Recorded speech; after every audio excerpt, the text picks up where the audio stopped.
You're listening to the Beans and Dice podcast, a podcast about how we game. Hey, folks, welcome to the Thursday night Beans and Dice live call-in show. I'm Carlos. I'm Rob. And I'm Wayne. And we are a podcast about How we game. Thursday nights is all about how you game. We get to talk to you about games that you've been playing. This Thursday is the first Thursday of the month. And for this Thursday, first Thursday of the month, we update our top 20 board. Yay! Except July was a con month. Yeah. So keep the A's down. It's been a little difficult because you can see over here, I got a whole bunch of blank ones that I'm going to be filling out on the fly here. And this wasn't because I waited till the very last second like I usually do, because I usually just plan to do it live here because I got 3 or 4 that are going to go on the board. I'm struggling right now with 17 games trying to figure out if all these are going to make it on my board, if 10 of these are going to make it on my board. There were some great games I played at Dice Tower. And it was tough. And game day. I mean, all these aren't Dice Tower. I've got 1, 2, 3, 4, 5, 6 of these that are non-Dice Tower plays. Yep, That I have a few myself. Yeah, it's rough. And yeah, I think if I can remember correctly, I think I was like an 80-something games. Oh, yeah. Unique games played in July. I think what's going to be hard I is lost my entire life history. this is going to be like a stream of consciousness type of episode where we're thinking through it and kind of going through it. Well, for you two, at least. Yeah, for us too. Yeah, Wayne's got his all Not planned out. Excel spreadsheet guy. Wayne Excel planned it out. spreadsheet guy Yeah. over there. He's got his down pat. Although my Excel spreadsheet has failed me. Yeah, well, when you delete it. Listen. Jesus saves, and so should you. Yeah, I know, Okay. I did.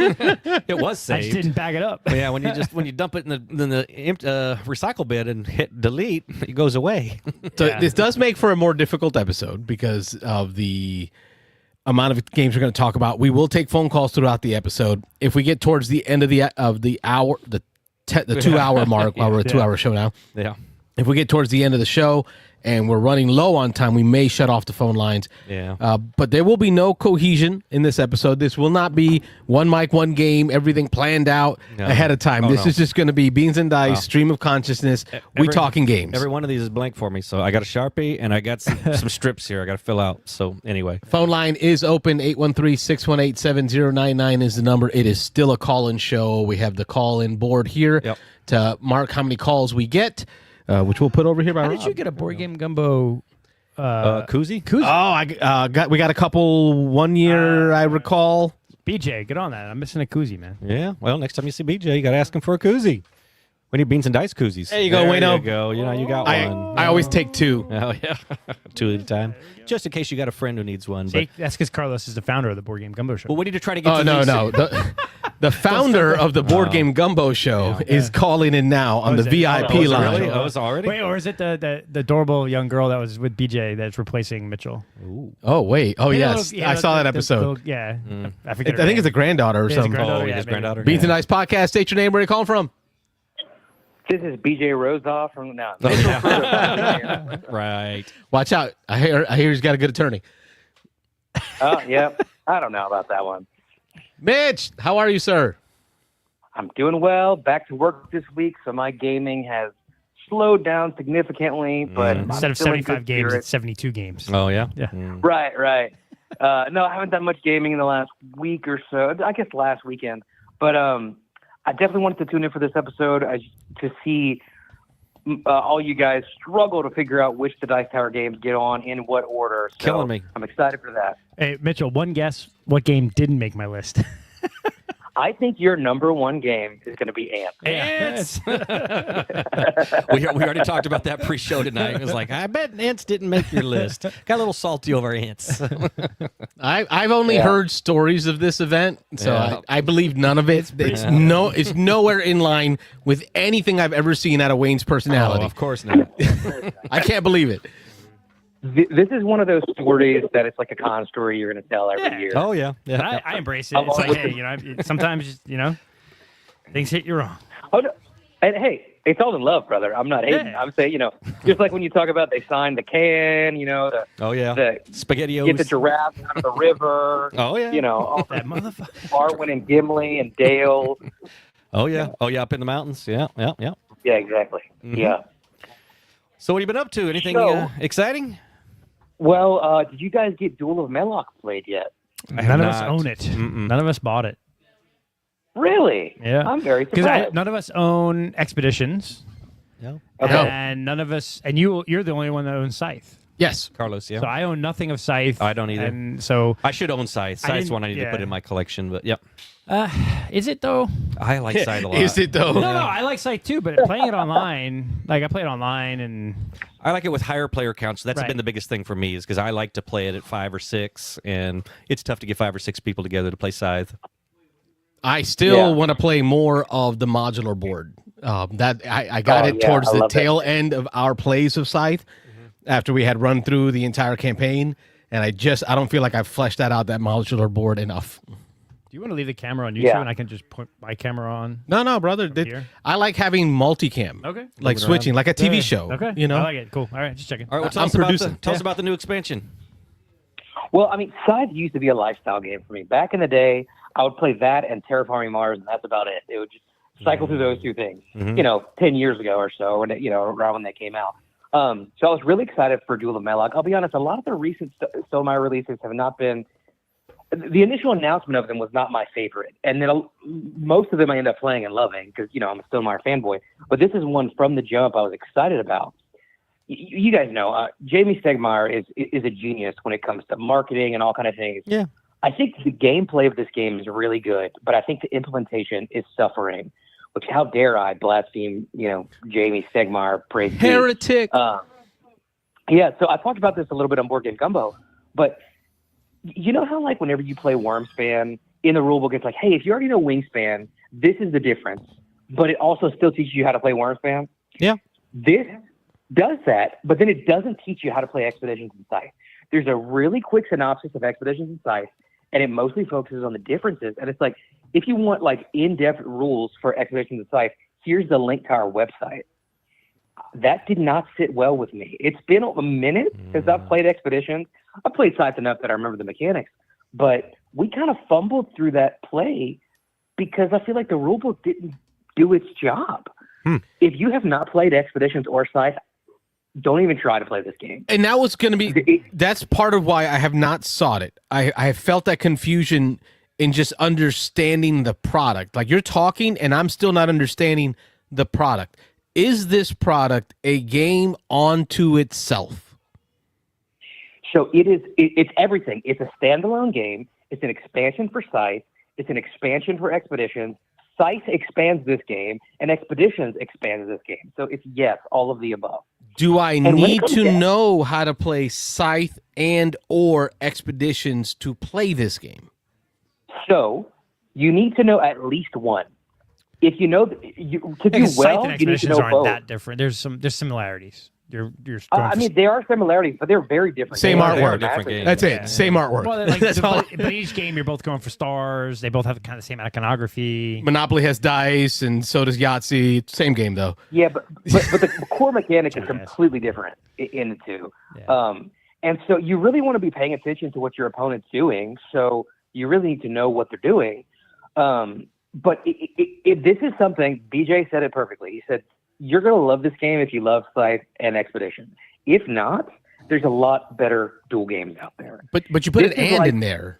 You're gonna love this game if you Yeah. love Scythe and Expeditions. Expeditions. And I didn't love I Expeditions. think so. Because otherwise, you're going to, I would suggest usually play, re-rack, and swap sides, to make it like you would do in Memoir or something like that. And so if you want to do that and you only know Scythe, that's going to be difficult for you, I think.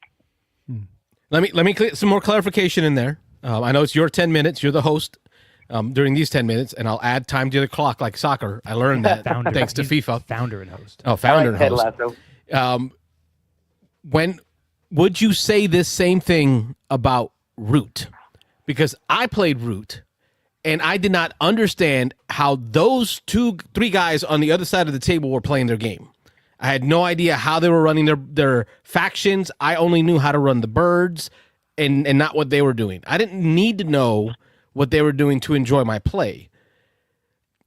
So I think I could say this statement about both Root and Duel of Melloc.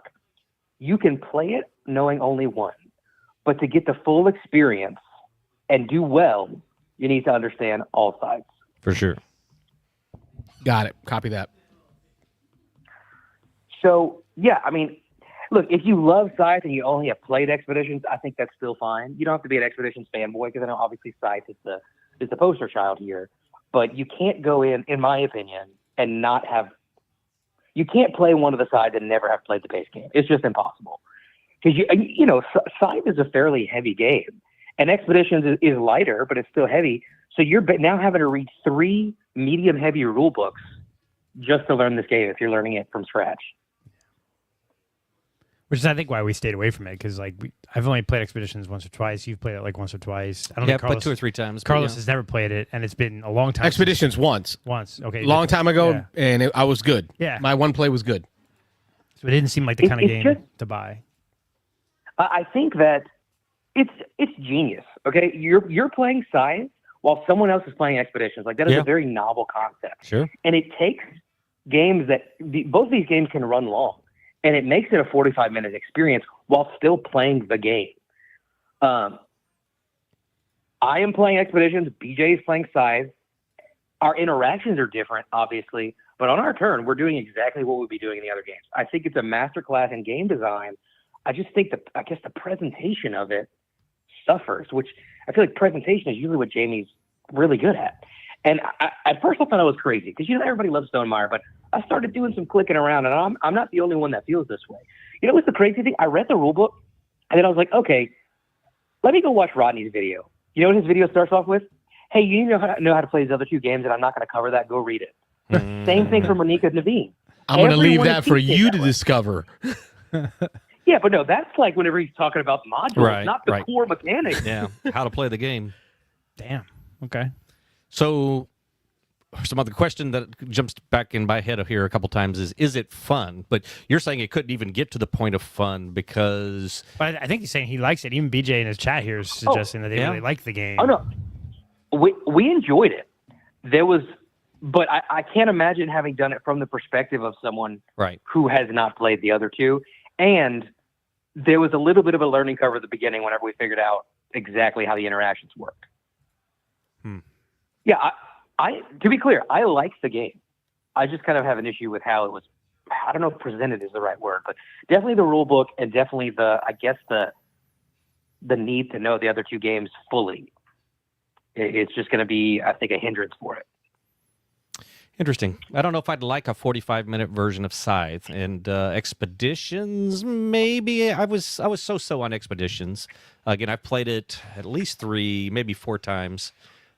It's been good every time I've played. I've heard that if you play with more of the expansion stuff, it's good because I played with the expansion stuff I think 1 time, and I think I played like 3 times maybe with the board, 2 or 3 times with just the base stuff, and it was better with the expansion. But I don't know that I would love either one of them at 45 minutes. I don't know.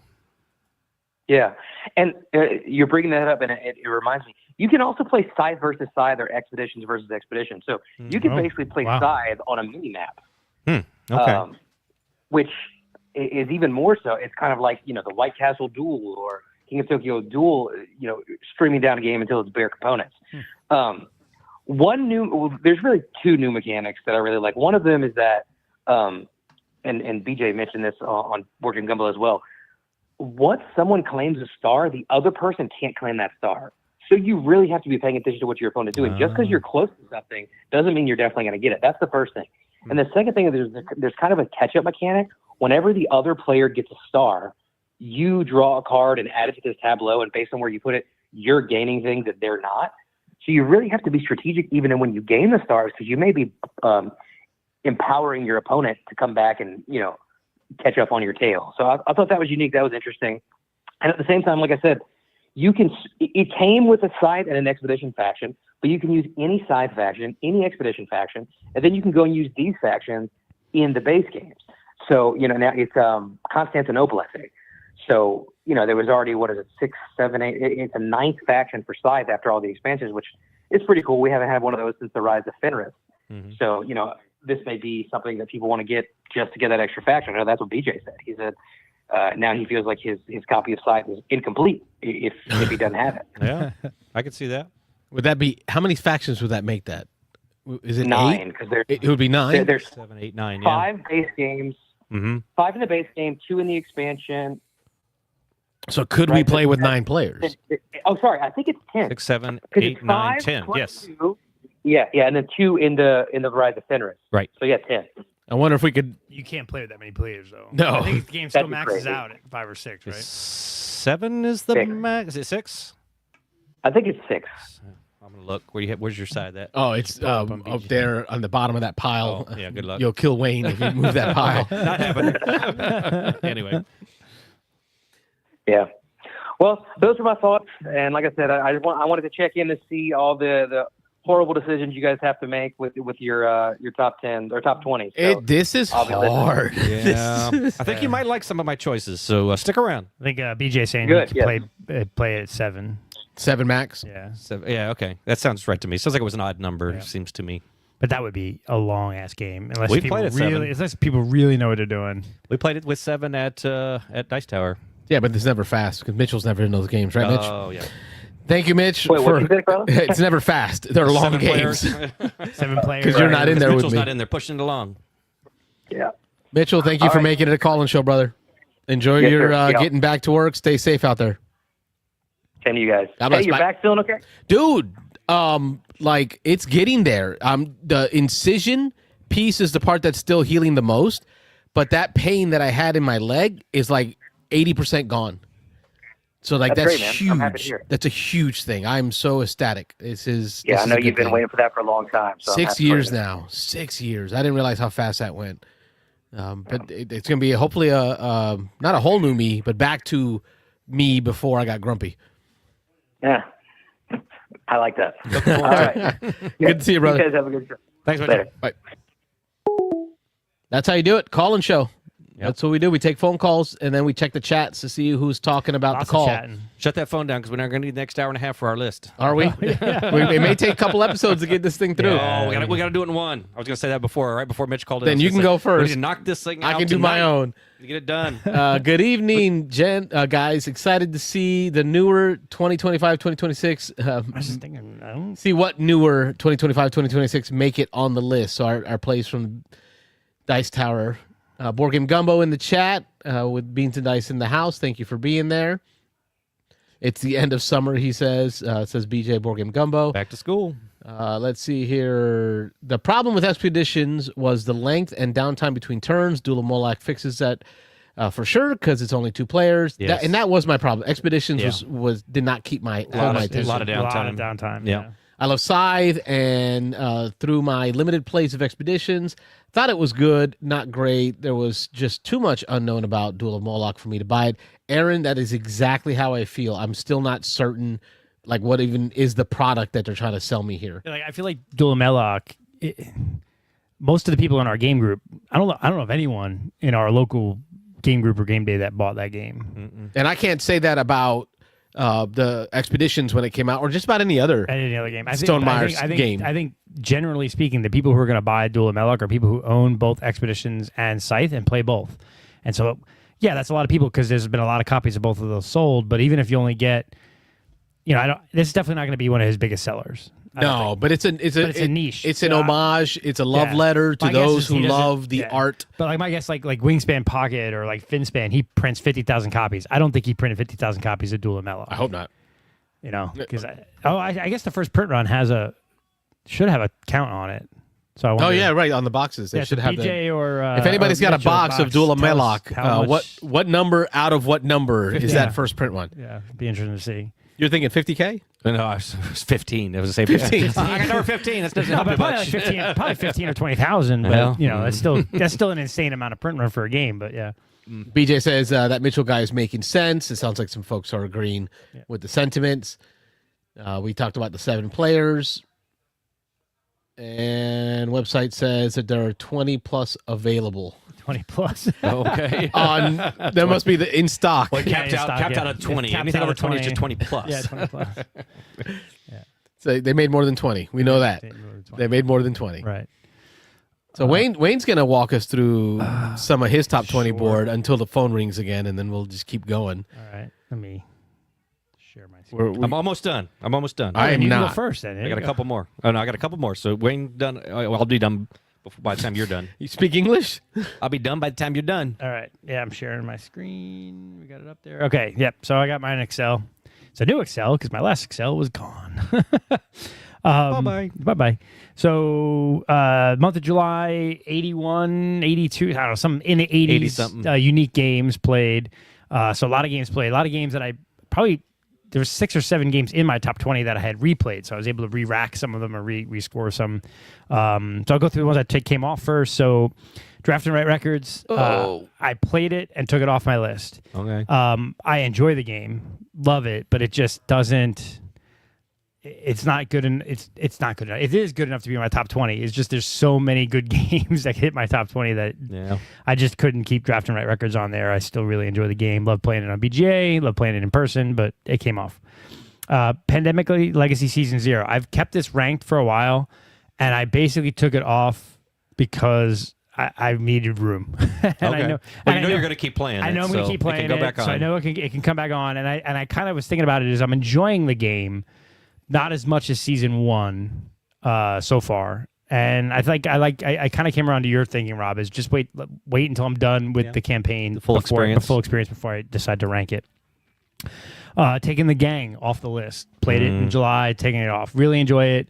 Ends up being just light, and I think I really want to play it at bigger play counts because I think at 3 and 4 it becomes too easy, especially if you have 3 or 4 people that really know poker well. Yeah, and can kind of like express, the difference between an ace high and a king high, or just a pair, things like that. So need to play it at bigger play counts. But the gang is fun, love it, but it didn't stay on my list. me and the kids have been playing it at 3-player and with almost no talking at all. Yeah, so that's only communication just being grabbing chips from each other. And that's, so is it harder? it is. Oh yeah, it makes it much harder. Yeah, I got to do that. Video game champion eventually fell off my list. Misspelling champion there, yay. But it just hasn't been played. It's a good game. Need to play it again. Everdell finally fell off my list. It was fun. Enjoyed playing it, but it didn't wow me. Vantage falling off my list because I just haven't played it. Haven't gotten it to the table. It's still a solo game for me at this point. I'm struggling with deciding what to do with solo games. Yeah. I want to keep it on the list, or I want to play. I desperately need to play with my wife, but she hasn't been able to play a lot of games lately with her streaming work, and then she's doing some plays and stuff like that. So Vantage will make it to the table again this year and might get re-racked if my wife likes it. So Hollywood Blockbuster fell off my list. This is Rena Knizia's one of my favorites. It's one of my go-to games. Fun to play, but it just kind of light, so it kind of fell off my list. Yeah. And Biblios played Biblios, love it. It's a great game. But it is more of a filler game. I realize, I don't play Biblios to play Biblios. We play Biblios to fill time, or in between games, or waiting for another group to finish. So, hey, let's play Biblios real quick. So it's kind of hard to put that in my top 20 when it only ends up ever really being a filler. Spoiler alert, it's coming off my top 20 also. Yeah. So, So there we go. So those are the ones that fell off. And so now we go to my number 20, Broom Service. First time played this at Dice Tower East. Played it at 1:00 in the morning. Had Chris Yee teach it to us. Yeah, nice. Mitchell was delirious. Oh yeah, that's the game. He was talking gibberish. Slap heavy, gibberish talking. Yeah. I remember that now. But Chris was super tired, and he came over, but he perked up. Yeah, because you could tell how much he likes the game. I knew it was one of his favorites, and so he taught it to us. I didn't feel bad about asking him, even though I could tell he was trying to get out of there. You were good. You're like, hey, you don't have to, but could you just give us we kind of know how to play, but give us 5 minutes, and he gave us 10 minutes. Yeah, he did. And it's a fun game, man. This was cool. It's one that I'm like, man, this really needs to be in print because I would love to own it. Because like you said, it's a great game to play. Yeah. Halloween time. You are witches, kind of going across the countryside, and you're casting spells and trying to score victory points by capturing castles or something like that. Yeah, bringing potions to castles, delivering them and stuff. It's kind of a pressure luck kind of thing. Yeah, you're delivering. Yeah, pressure luck. And what I love the mechanism of you play a card and you put a bid on it. You can take the action as strong or weak.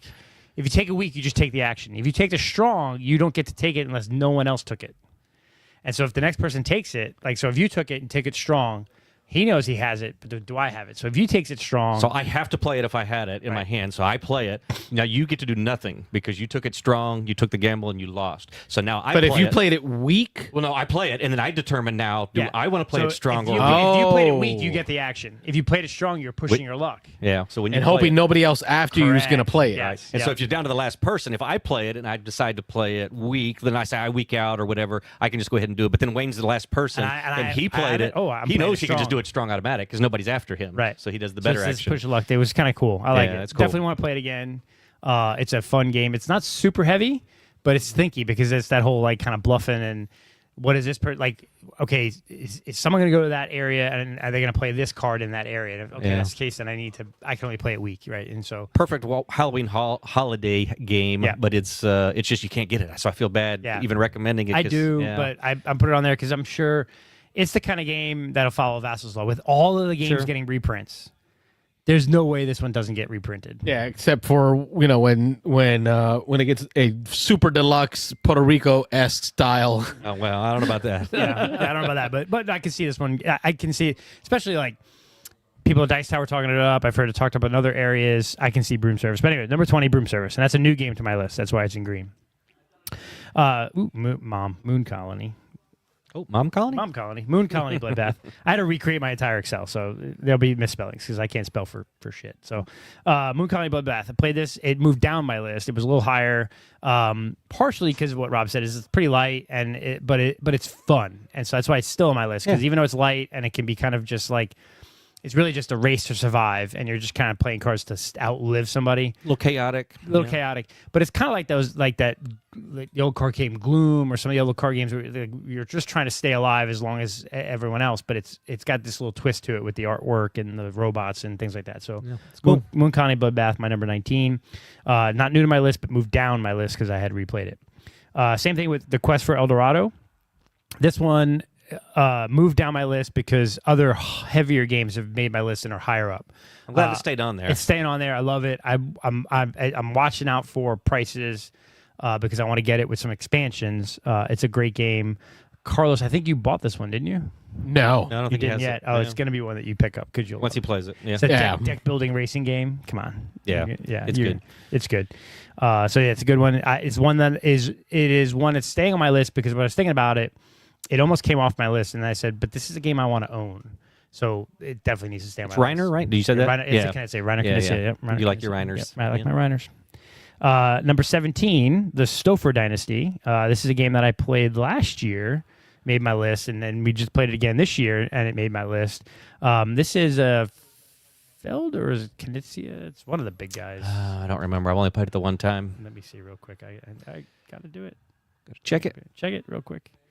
Because I need to know. This is a while you're looking, this is a non-Dice Tower one. We played this one at your place. Yep. We had a game day a couple weeks ago, I guess, and Bill brought it over. And so you don't own this one. Oh, no, this is Andreas Stedding, Okay. who's also done Oh, yes, Firenze, Hansa Teutonica. That's right. We looked that up. And Stroganoff and some of those other games. So, yeah, the Stouffer Dynasty. And did I misspell? Anyway, yeah, I did. It's AU. Yep. Okay. Anyway, so Stouffer Dynasty. So this is a game where you are following. The outer track is the king. He's moving around to different cities, and in each city, he's going to score when the king moves there. And then you're kind of putting your workers out ahead of him to try to build up control, influence votes. in the votes and influence in that city ahead of the king moving there.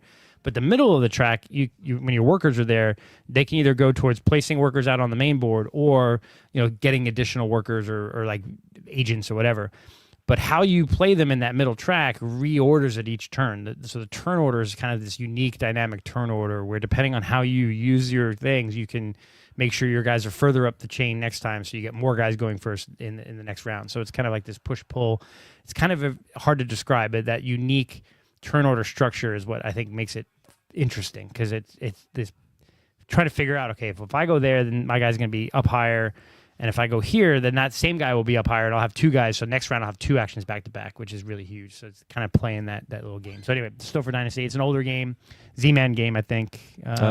Sounds right. Yep, Z-Man game. Yep. Okay, yep. So and it's a 2014 game, so 12 years old. So Still it's- around, Yeah, yeah. it's been around a while, but it's a fun one.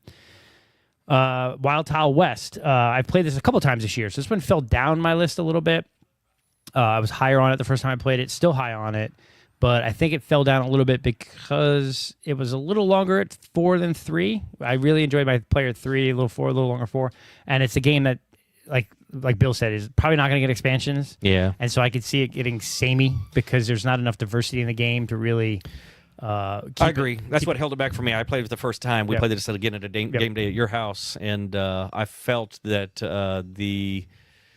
I mentioned that this is a game I would buy if I thought there was eventually going to be some expansions. But Bill mentioned with as long as it's been out and those dual layer boards and everything, the production cost, it probably really, really needed to do well for them to think about expansions. But I enjoyed it, but I think it definitely would get samey. Yeah. So it fell on my list a little bit because it's one that I'm not looking to own. And after I can see where if you play this a dozen times, it's going to get a little samey. But it's a very fun game. Yeah. Very fun game. So Wild Tile West. My number 15, Nucleum. Sam will be happy about this. That made my list, and it made it up to 15. This is brass with, that had a mutant child, I guess you could say. Yeah, with something. Brass with additional stuff. So Nucleum is you are... again, you're building a routes to deliver to power cities or power things. Yeah. So it's kind of, I don't know, I'm bad at describing it. You've got nuclear power, you've got wind power, and you've got coal power, I think it is. And you're basically trying to build buildings to score victory points. So if you've played brass, you're not playing cards, though, in this game, but you're those little tiles. Yeah. And then those tiles give you actions, and they give you, if you sync them up right, you can get multiple actions, especially when you're playing them out, or you can play them to keep them. And I thought what was interesting is as you're playing out those tiles, when you do your reset action, you'll get points and stuff, but you only if you've moved up the other tracks. So you're trying to keep the tracks in line with the actions you're taking, so you get the maximum amount of resources. For that. I liked it, but not as much as brass. I think brass is in all 3 of our Hall of Fame. It's a complex enough game. I think Nucleum adds a little bit more to it. It's not fiddly, so it's not a negative, but it's like, well, if I had to choose between playing Nucleum or brass, I'd probably just choose brass because it has maybe a couple of points less difficulty. And I think I never had thought about this too much, but I think I like brass better. One of the reasons I like brass better is that in this, for some people, wouldn't be a plus, but you're playing more of your game in brass. In Nucleum, there's races for some of the contract things that you're trying to get and complete. There's races to get up that star track on the edge to score the different things and to get past people.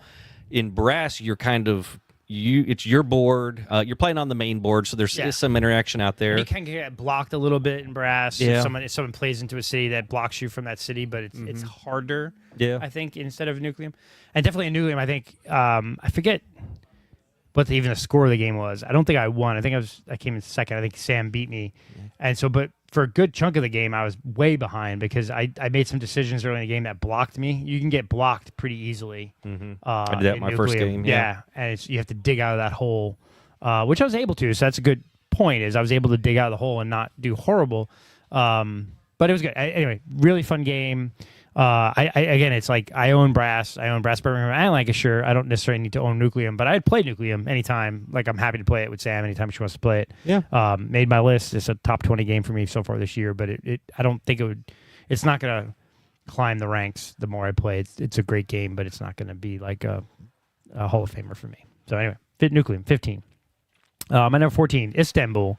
Another non-Dice Tower game. Actually, there's like 3 or 4 games here. Non-Dice games. Game day games. But Istanbul is an old school favorite of mine. It has been a couple of years since I probably played it in person. So playing it at my house with you and Bill was great. In Istanbul, there's a tile board, and you're placing. What I love about this is you start with a stack of workers, and as you move that stack, when you land in a spot and take the action, you leave a worker behind because you're like leaving one of your apprentices to take the actions. And then when you keep moving on, you're going to leave that guy behind. And so unless you backtrack the way you came through the board, eventually you have to do this reset action, which pulls all you and your apprentices back to the area. And it's a race to get gems. And so you are either trying to go to the Sultan to get gems, or you're trying to go to the gem cutter to get gems, or you want to build out your cart fully to get gems. And it's basically a race to get 5 gems. And so it's kind of a racing game, but it's also kind of a resource management and and collection game, set collection, especially with the goods and resources. But it's an old school favorite. I love the modality of it, the modularity of it. Excuse me, a better term, because we played the base board, but you can take those tiles and mix them up in any way possible. Yeah, that's what I like to do. Make it completely different every time you play it. So I like It's Nimble. It's a fun, old school classic game that has made my list again. Hadn't played it in years, so it's up there. And again, new name. Number 13, Raiders of Scythia, making my list. I'm a huge fan of Raiders of the North Sea. This is a slightly simpler version of Raiders of the North Sea, so it made my list. It's one of the Shem Phillips games. Really enjoyed playing it at a game day. Yep. Again, not even a Dice Tower West game. Yeah, I didn't realize there's actually most of these games are not Dice Tower West. Yeah. Or East, yeah. East, yeah. So Raiders of Scythia, you place a worker and do the action, and then pull a worker and do the action. So it's very simple. And if you played Raiders of North Sea, Raiders of Scythia is the same kind of game as you're trying to raid and move down the game board and raid to bigger and bigger places to score victory points. You score victory points based on that. You score victory points based upon little contracts you can complete. And things like that. So fun game, super simple. Glad I picked it up. This was on a Humble Bundle a couple months back where you got this, Inventors of South Tigris, and another game for like $40. So it was like great investment to pick those up. Good one. Yep. Yeah. So number 13, Raiders of Scythia. My number 12, Raccoon Tycoon, staying there. I think it fell a few spots because I have some more games up higher. So Raccoon Tycoon still on the list. Glad that Carlos got a copy so that we definitely need to. It's right here actually. Right there. It's in the hall stack. I need to go through. Still need to go through.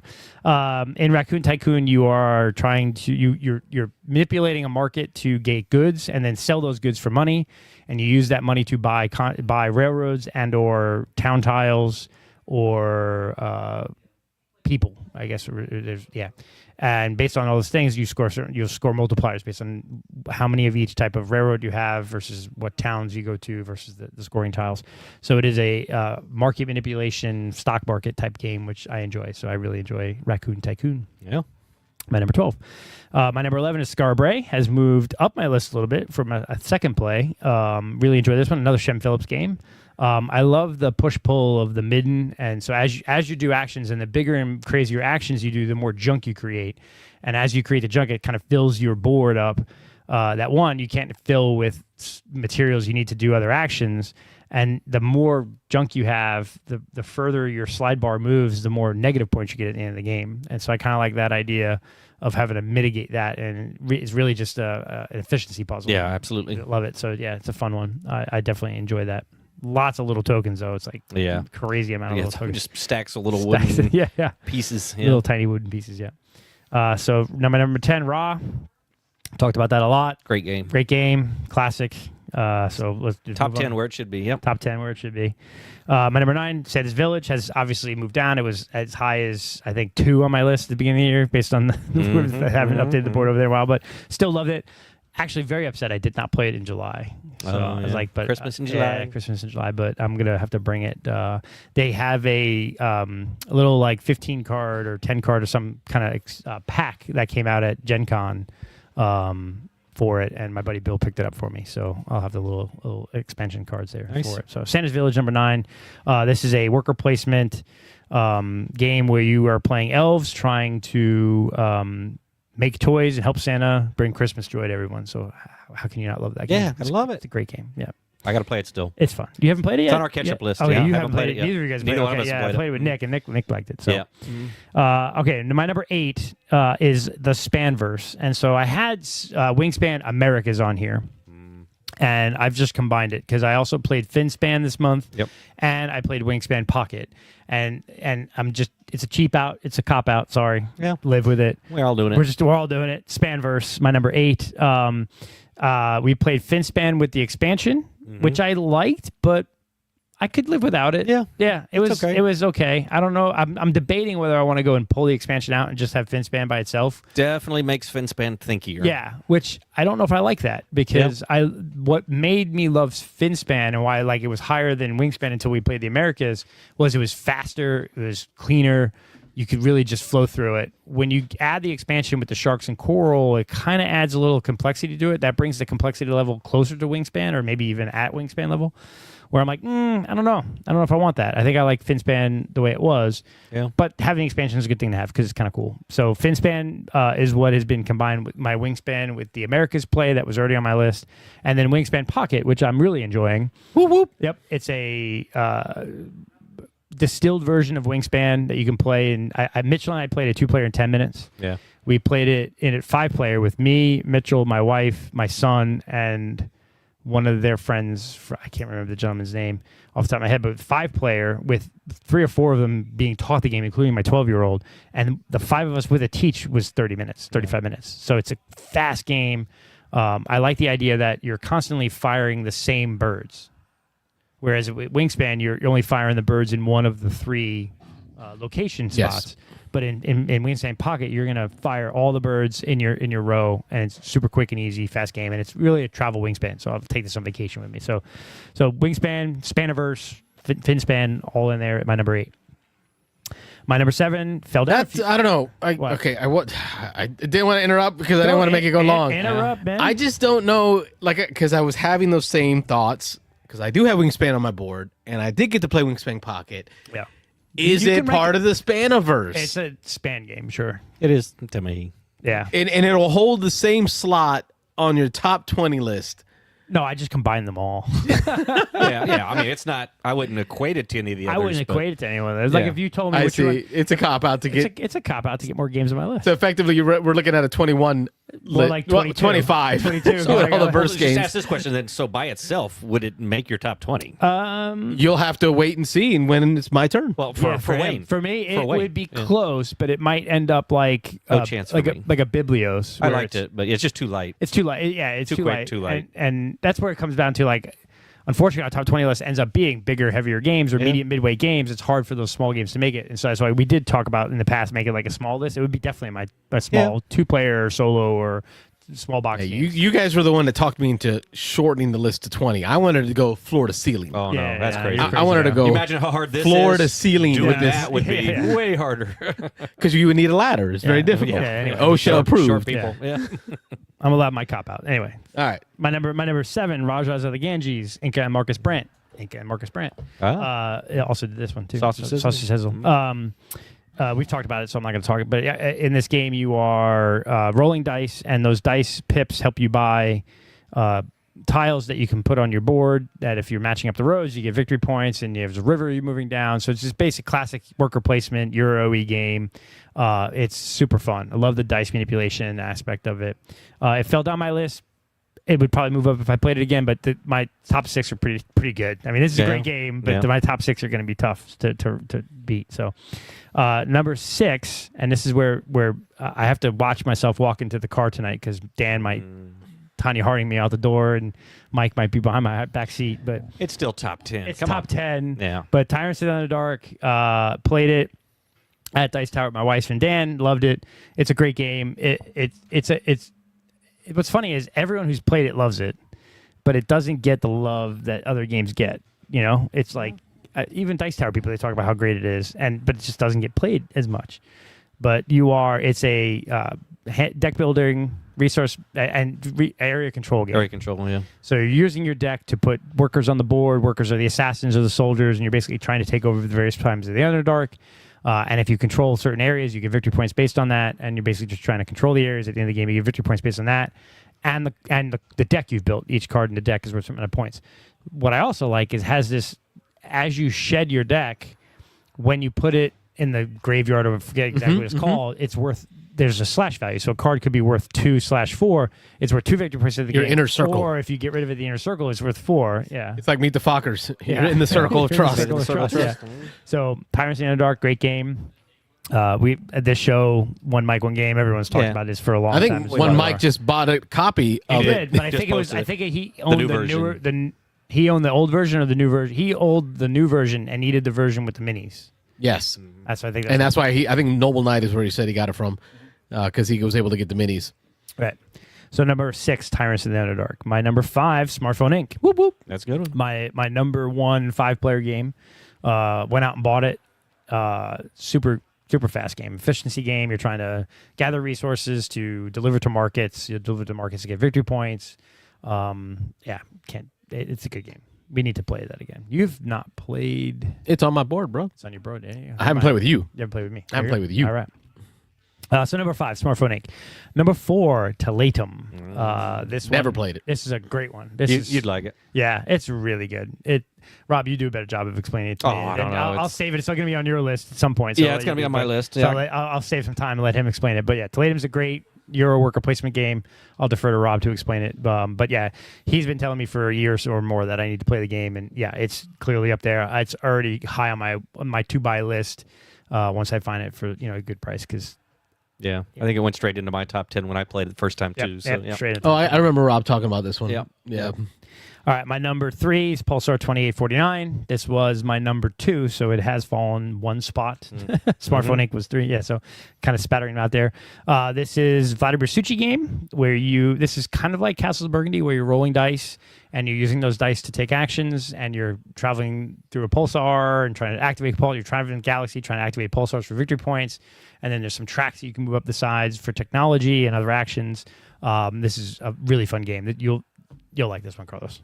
This is comment on the board here. I have to. I didn't want to interrupt, so I didn't put a lot of comments up there. But this one I got to put up there. Yeah. I am surprised Talatum isn't higher. Yeah. Got to leave room for Oloy. Talatum at number 4 is such a Question mark. Question Well, mark, it's coming. Don't spoil it. Got to leave room for my Oloy. number 2.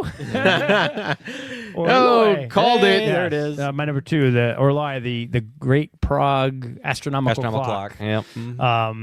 This was. You really like this one a lot. I did really like this one a lot. I liked them about the same, Talatum and Orloi, and I think Pulsar just kind of like they're really all like 2A, 2B, 2C, right? But I think Orloi, the prettiness of it helped out. The color and the dial had a little bit more toy factor to it than Talatum. Talatum was definitely more of the old dudes on a box. Yeah. Which I love, right? Because that's like my jam. But a lot of muted colors. But the amount of stuff you got in the box for Orloi, DeVere games, right? So they pack a game. This one had, and it was just the sequencing of stuff and do this action to do this action to witness me to do this to get 10 points to maximum.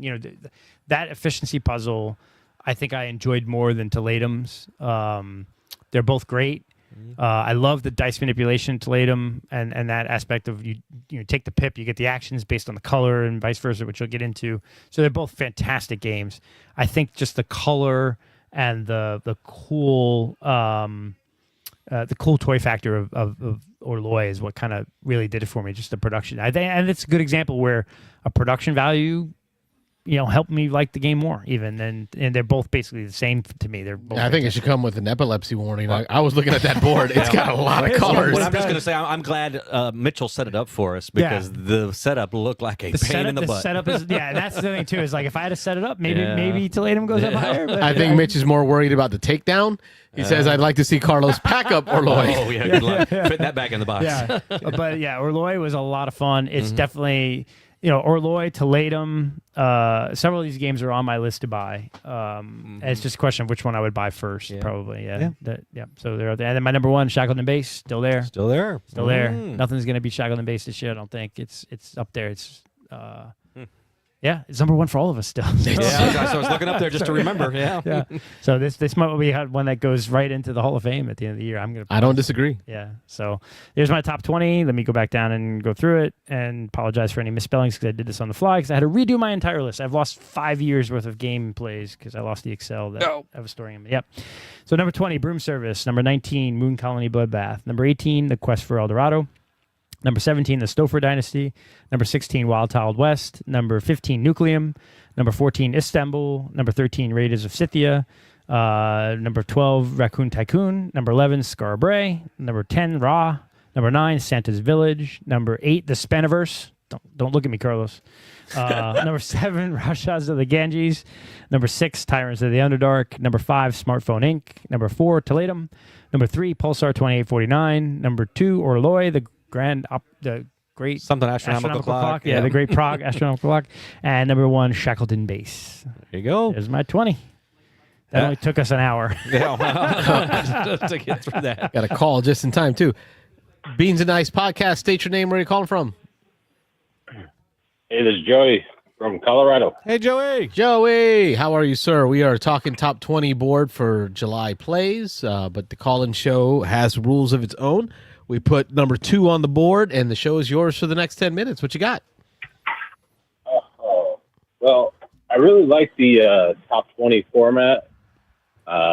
Thank you. I actually haven't tuned in much to see you guys' top 20s before, but I was just watching, so I was glad to see. I was glad to see some of the picks on there, on there. Nice. Yep. I just did message someone about Toledo, and then I failed to reach back out. And we went on vacation, so I sort of didn't reach back out. Yeah, life happens. And then he had sold it. Yeah, it happens. So I just messaged someone else about it. So we'll see if I can get a copy. Great game. I've heard good things. Yep. Yeah. I did write a list, but I also ran downstairs to be able to make my call in peace. Mom was wifey was out of town for the last 3 days. So how many solo I'm games did you taking- set up but not play? Oh, 0. Oh, well, I have the. It's a number that's not 0. But I'm playing it two-handed, which is one of my points. Have you guys, I guess Carlos in particular, have you played Ezra and Nehemiah? I only ask because it reminds me a lot of, what's the one we play? White Castle. White Castle, interesting. Yeah, I'd have to think well, about very that. Small production. Look how small the box is. Yes, it's a Have tight you played box. it? Yes, and Yeah, I've played very it tight. Multiplayer, solo. It was a hit last year. Last year it got a lot of plays. I haven't got it to the table this year because there's so many And games. you're gonna- It's a great game. Yeah, I mean, you're only going to play, 6 turns, 8, 12. I think you only played 21 turns with the Sabbath. But, I mean, it's only 18 turns otherwise. But anyways, it reminds me of White Castle also because there's just so much hinging on every little move that you do. And it almost it locks me up in my brain. I'm like, well, I can't commit to do that. I can't commit to do that. Commit. So I just had to push myself over the edge on one of them. And because it is, So it anyways. is not one of these combo-tastic games. It is a game with combos. And I'm starting to understand what you're saying because Yeah, you're playing over the course of 3 weeks with 7 days out of the week, so 6 days of work, 1 day of a rest day. So I understand what you mean by that. So you got the 3 acts that you're playing, and you've got 7 turns versus 3 in White Castle. I feel White Castle is much tighter, but it really makes you think: is this decision worth this much of my game time, of my actions? Because you really need to find a way to combo things up to actually do do well in the game at all. Yeah, I'll put it like this too. I almost feel like I haven't even played. I've got it right in front of me. I've played 2 turns on the left hand and 1 turn on the right hand. So the right hand needs to play one more hand to even be even. So far, I almost feel like White Castle is less of a decision space, I can see that. and so But don't knock the solo it bot. hasn't- The Ezra and Nehemiah solo bot is really good. I haven't tried it yet. It's really good. I do. I will. I might try it. Is more the fact that I normally like to play two-handed initially because it teaches me the game so much more. See, and I Probably. get you because especially when the solo bot is so brain burny to run, right? Like I can't even think of some names of designers that do solo. Benjamin Thompson, is it? Whoever does the Automa, Trevor It's more the Benjamin. fact that That's the guy I'm thinking solo- of. Trevor Benjamin. Yeah. The automa in Ezra and Nehemiah, it runs off of a card system, and you don't have to think. It does its thing. So that's going to allow you to use your brain energy on your turn, so you won't feel as exhausted. And I think you'll get a pleasurable I gotcha. experience. I gotcha. That I'm not pushing back, but I feel like after I know the game, it might be a good thing for me to try. But right now, I didn't quite know it, so it's just been an approach so far. Yep. And I love sorry, the and friendly aspect of Ezra and Nehemiah, that the joint aspect, that if we can connect the gates, we all get something. Yes, and there's so much in the game. It actually intimidated me a little bit, even though I was very happy to get it. When I started learning it, I was like, woof. Well, learning it was tough, and then now that I've actually approached the gameplay, I'm like, oh my gosh, it's got quite a bit of granularity.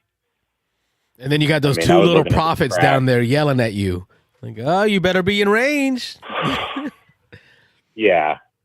So, anyways, that's what's on my table right now. The next thing you got to and, do is, I didn't get to as play soon it. as I got the game, somebody had set up a Bible study for the book of Nehemiah, and I jumped in, right into that Bible study, and it just like really, really solidified the game for me. It just made it so awesome. Nice. I love that. How's your back? Bro, like it is. I was a little fearful of doing surgery again because I figured you only get so many chances, and I've already had like 7 major surgeries in my life because of my hip. But I was like, I'm so sad that I waited this long to get that taken care of. If you've got back issues, folks, and it has to do with the nerve, and you're in the Tampa Bay area or Orlando area, BioSpine just did an amazing job. My spirits are so high. I feel so good. I feel like just happy. Nice. I remember last time you said you still had some pain, but that's more from the incision point. Still or dealing with that. You Like, didn't really know, so. But like 80% of the nerve pain in my leg is gone, and that's huge. So I can walk upright and normal. I don't feel hunched over. I can sit with my knees, bent without having pain or reduce pain. So it's really working. They said it's going to take 18 months to really get all the pain gone, to be able to say that's the most relief you'll get. But if what I got today, that means I'm cutting my pain meds out. I won't be on drowsy from pain meds anymore because it's going to be great. Great. I mean, even if it knocks you down from whatever's prescribed to an ibuprofen once in a while or whatever, I don't. Yep. Hey, good for you. Thank you, So sir. glad to hear. All right. I know I've probably already cut into my time quite a bit, but did you see Z Garcia's top 10 trick takers? It's in my watch list. Haven't seen it. Haven't seen it yet. Yeah, I watched it. You watched Okay. it? Okay. All Thoughts, right. gentlemen? Hey, listen, I'm okay with spoilers. I usually skip through each number He and then plays go a back lot- and watch He plays it. a lot of trick takers, so I'm like, I didn't See? even, I probably haven't even played half of the games on that list. Oh, that sucks. Um, Because trick takers can get really obscure, and that's what I found whenever I look at trick taking top 10 games. Like half of them I don't know or even ever heard of. What'd you think of it, yes. Joey? Yes. I thought it was great. There's a couple that one's still available, so I'm probably going to purchase it, but I'm also going to proxy it. Did you if say I want to one is see still what it's like. available Number one? Well- Or- out of 10? Like no, the one was very hard for you to get. Wow. Yeah. I hate when that happens. And they've had a No, bunch of- you already have it. It's in your EDC. Oh, for Northwood. Yeah. That was number Yeah. 1? Yeah. That was his number one. Wow. Yeah. Rob, I think I told Telling you to play man, it. I played it a few It times. it is still so good. It actually I was like, I got to get that thing back out. It is in my backpack every day, but Well, the problem is It's at Ace work of Spades has taken that mantle this last month. I've really been enjoying that Balacho poker aspect. So for Northwood has been taken out of the EDC pack. I've been playing with the poker cards. Okay. Who said it? Was it Wayne that said it or Mitch? That poker is taking over trick taking? There's a million poker games. Like half the games at Dice Star East felt like we're poker. Well, the four things. I didn't mean to, the last time when I said I'm proxied something, I didn't want that at all to come across as a recommendation for other people to do that. But I'll say the game that I proxied, which is Schadenfreude, which is a trick-taking game. But yes, it's not available. It's out of print, but it is coming back in print September. But I took it on my trip, and my niece and my daughter played it with me, and it was really fun. But that's a trick-taking game where, again, you can play with a deck of cards, and you're playing to 40. Anybody who goes to 41 automatically loses, and that triggers end of game. And then everybody else who is closest to 40 wins, or anybody who's closest to 40. So the word is taking pleasure in other. But yeah, that's a trick taking game, and I've had a lot of fun with that. That wasn't on his list, but another one which I really do want to get, which again is just a deck of cards mainly, is Vivo. Have you guys heard of that one? VEVO? No, VIVO.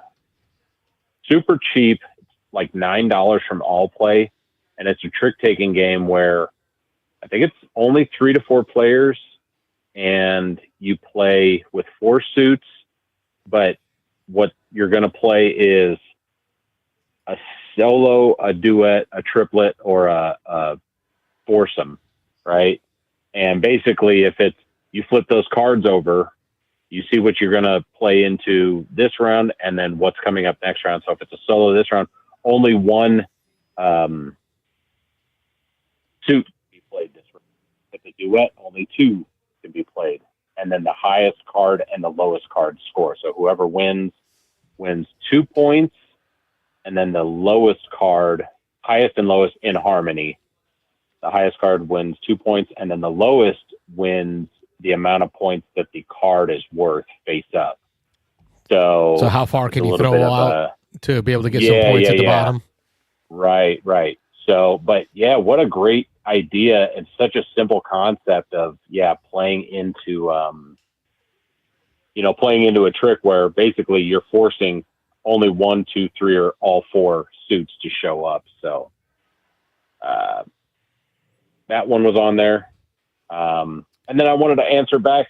We talked about brass last time. I know I'm not giving you guys any chance to talk. You asked me about brass 10 minutes, bro. last time.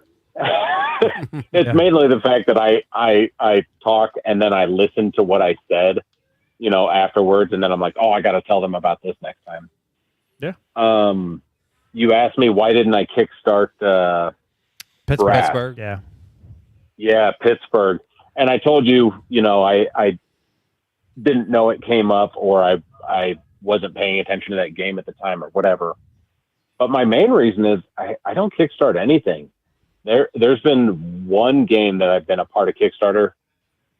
I think it was Kickstarter. And I asked my mom for it for like a Christmas present. And then it ended up, how Kickstarter does, it showed up 8 months later or a year later. And that was Atlantis Rising. Oh, yeah. But I am just not a Kickstarter person for whatever reason.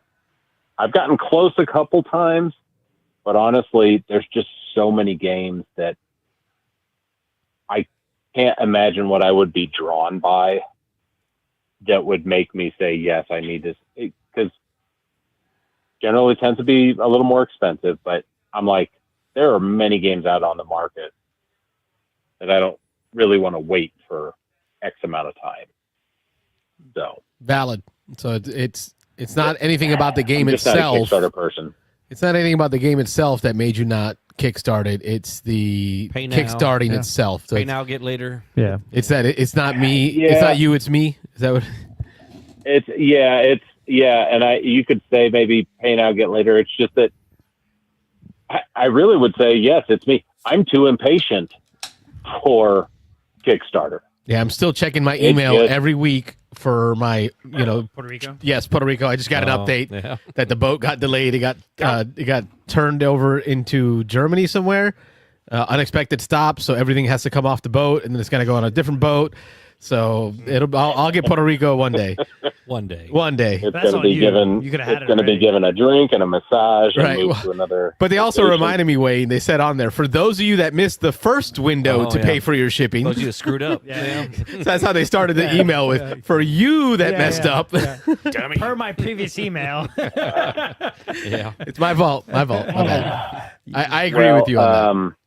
But I use well, shout GameFound out- for established titles that I know I want, that I know are good. And are going to be crazy expensive on the second market. Yes. I absolutely agree. I just saw. I said I'm too impatient. I've also just overpaid for games. I can't. What's the one? Shadows over Camelot. Oh, yeah. I've overpaid. Actually, that one I got it for a pretty good deal. It was like $70. But I've overpaid for games that are out of print. But I have seen, yes, some other stuff like Dark Tower, Return to Dark Tower, whatever that was. Yep. I just saw Lorenzo Il Magnifico is coming back. I saw Dominant Species on. Yep. That's great. That's good What's news it too. called? Gen Con announcement. Yeah. So there is absolutely a, but why can't these other? I've mentioned it before. The Glory to Rome. I don't know that I'd care for the game, but that's another one that. What could be holding up that? Who's holding that back? The designers is my Not like- understanding. Everything I've heard, because yeah. it's one of the top games for the Secret Cabal guys. The rights are in contest between the two designers. They hate each other, and neither of them are going to give the rights to the other person. Waiting for the other one to die. Pretty much. Oh, okay. So it's pettiness. That's actually 100%. that's actually a very good reason. Yeah. I thought it was for some. 100% pettiness.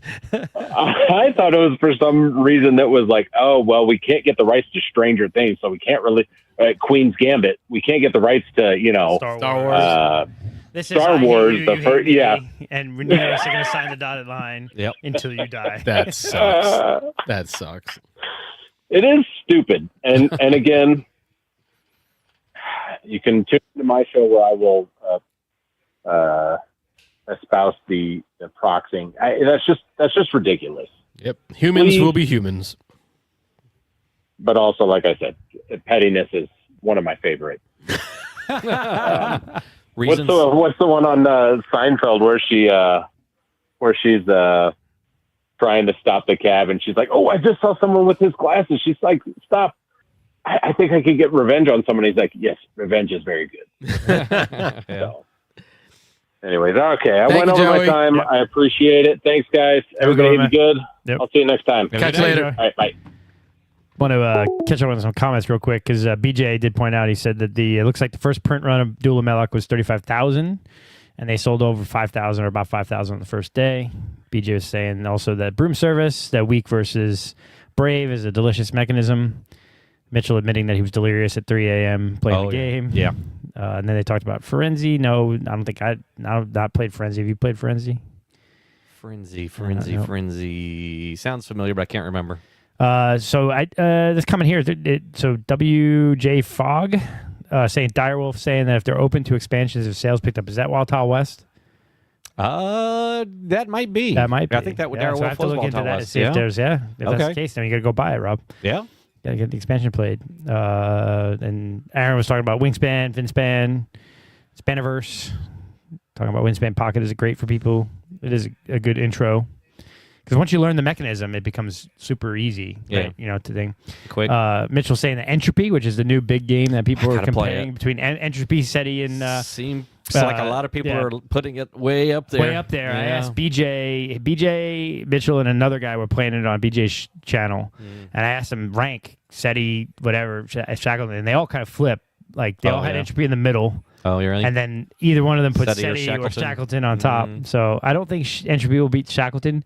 to me, Shackleton is better because of the reality of it, almost because it hits that for all mankind. Yes. You know, like It's that near future science, correct, not that like fantasy science. Yeah.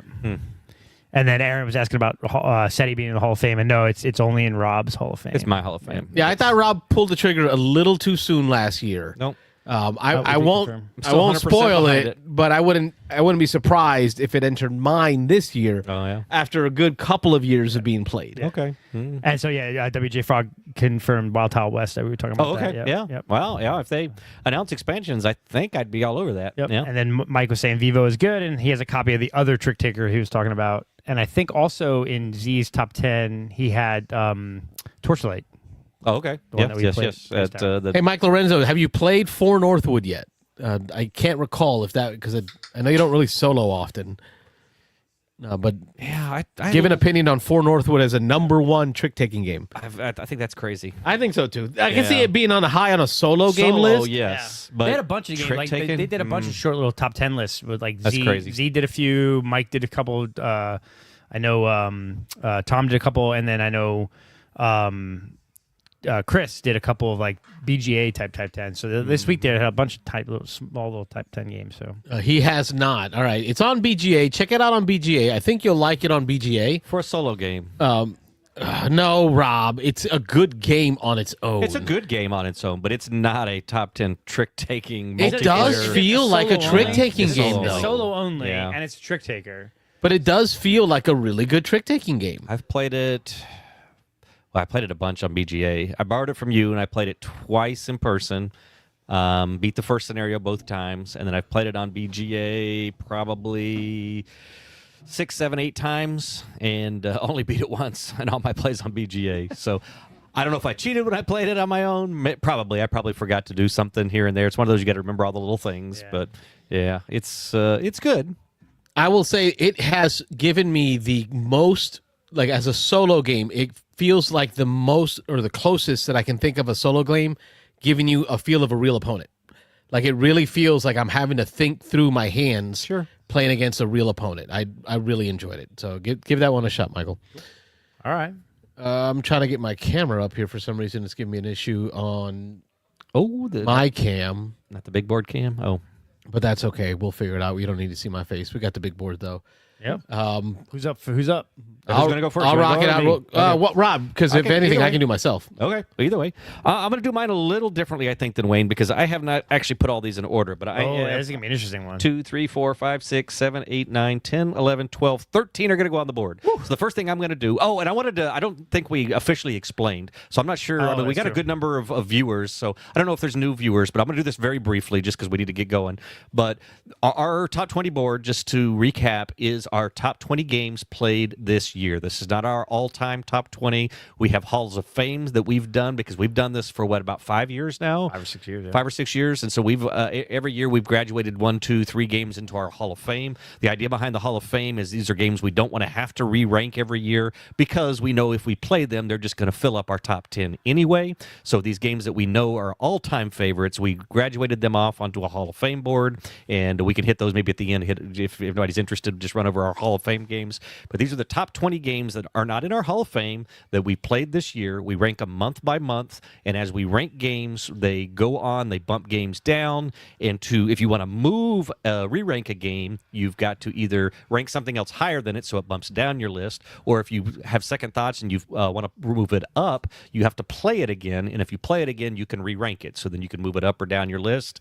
And I think that covers most of the high points there. But so this is our top 20 of the year, and this is updated through the month of July. Yep. And some of it's about is it a great game, but also some of it's about is it a great game experience? Because there's some games that I love that I just didn't have a great experience with, or vice versa. Yeah, that's always going to affect how you feel about a game in any particular Captain Sonar, number one. Yeah. For a while, it was. It was a great experience.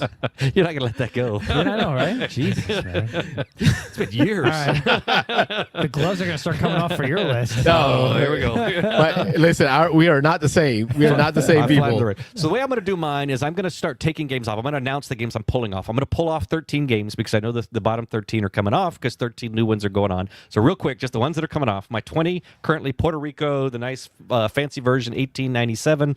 I played it earlier this year. It's fun. It's Puerto Rico. It was really pretty, really nice tiles and stuff, but it's coming off. That was 20. Modern Art, 19, coming off my board. Mistborn Deck Builder, number 18, coming off the board. 17 was War Chest, a 2-player only game. That one I kind of knew was short for the world. It's a great game, but 2 players only. It's hard to rank against all these other games.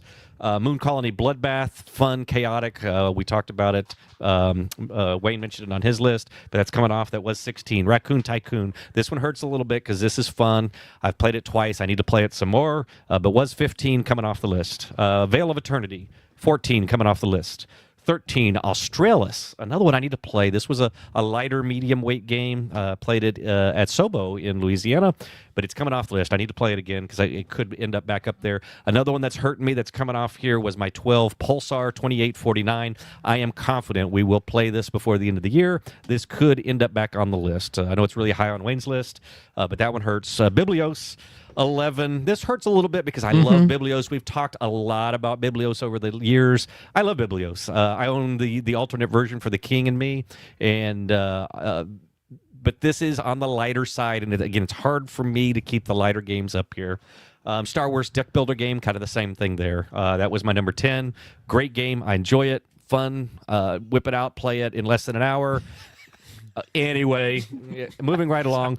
Formaggio was my number 9. A great, fun little game, but it's coming off the list. I am 12. I was waiting for it. Ticket to Ride was my number 8. This freaked a lot of people out when I put it at number 8 last week. It's going to get re-ranked at number 1. Just to piss off Mike. Just to piss off Mike. It's coming off. It's coming off the list. It's right there. So I think that is it. No, one more? I think it's one more. Ultimate Railroads. This one hurts a lot because I really like the Ultimate Railroads, Russian Railroads. It is a game I've only played on BGA, so that helps me justify it a little bit. I got a little asterisk here. This has not been a physical play this year, so those are easier for me to take off. Another game that if I get it to the table, it probably sneaks back on the list, but... Anyway, that's a lot of changes, man. That is a lot of changes. So I'm just going to start throwing these up here. I'm going to try to do them kind of from... Now you're going to move any of the other ones down. Shackleton Base I have not played in last month. Draft and Write Records. Oh, that's the one you were wondering about. All right, you set me up for that. So Draft and Write Records was my number 2. For the same reason that it is hard to keep these lighter games up there for me. I love Draft and Write Records. That's why it's number 2 up to this point in the year. But I did play this, I think, twice in July physically, and so I can re-rank it. I can move it down. It is going to come down a little bit, Rain. Good call. I'm going to hold that one. I'm going to put it down here at 20. It's not going to end at 20, I don't think, but I'm going to put it down here at 20 for now just to hold the spot. Arc Nova, I've only played online. That one is going to hang out up there for a little while. Wingspan, Spaniverse, I played FinSpan, so afterwards I'm going to edit this to be Spaniverse. I'm going to pull that one for now, because I did play FinSpan, so it's going to leave me, and I played Pocket, so throwing those in there, that'll leave me some ability here to slide those in later. See? Rob's with me. Putting it in there. I did make some changes. It's the Spaniverse. It's the Spaniverse. Yeah, so, Rajas of the Ganges, I agree with Wayne. It's on his top 20. It is definitely staying on my top 20. It might slide just because some games go ahead of it, but for now, it's number 5. I'm going to leave it there. Bunny Kingdom is 6. Gosh, Bunny Kingdom. Fell off my list a couple months ago. Say this might fall off my list very soon, but I'm going to leave it up there for now. So anyway, all right, so I'm throwing some stuff up here. I don't want to take too long on this. Flip Town. We talked about this in our post Dice Tower recap. I really enjoyed Flip Town. I like the Western theme. This is a lighter game. So again, this goes against everything I've been preaching here for the last 5 minutes. This is a lighter game, and it is hard for lighter games to make it onto my list because this is flip a card, flip 3 cards, pick 2 of them, make some decisions. But poker. Yeah, poker. Yeah. Yeah, poker. And Western. Western theme. It hits a lot of themes for you, Rob. It does. It is really good. It's Rolling Right. quick. Flip and Fill. Definitely Flip and better Fill. than Flip Voyage. I really like Flip Town. it's going to be low on my list, so don't freak out because it's going to go. I'm going to put it at 18 right now. And again, I may adjust some of these here on the fly, but 18 for now. I'm going to put it above Draft and Write Records. Oh, wow. Which is tough because it's the newest of it right now. This almost made my list. This was like right outside of the top 20. Yep. So I'm going to put it there. Just looking real quick at my list here.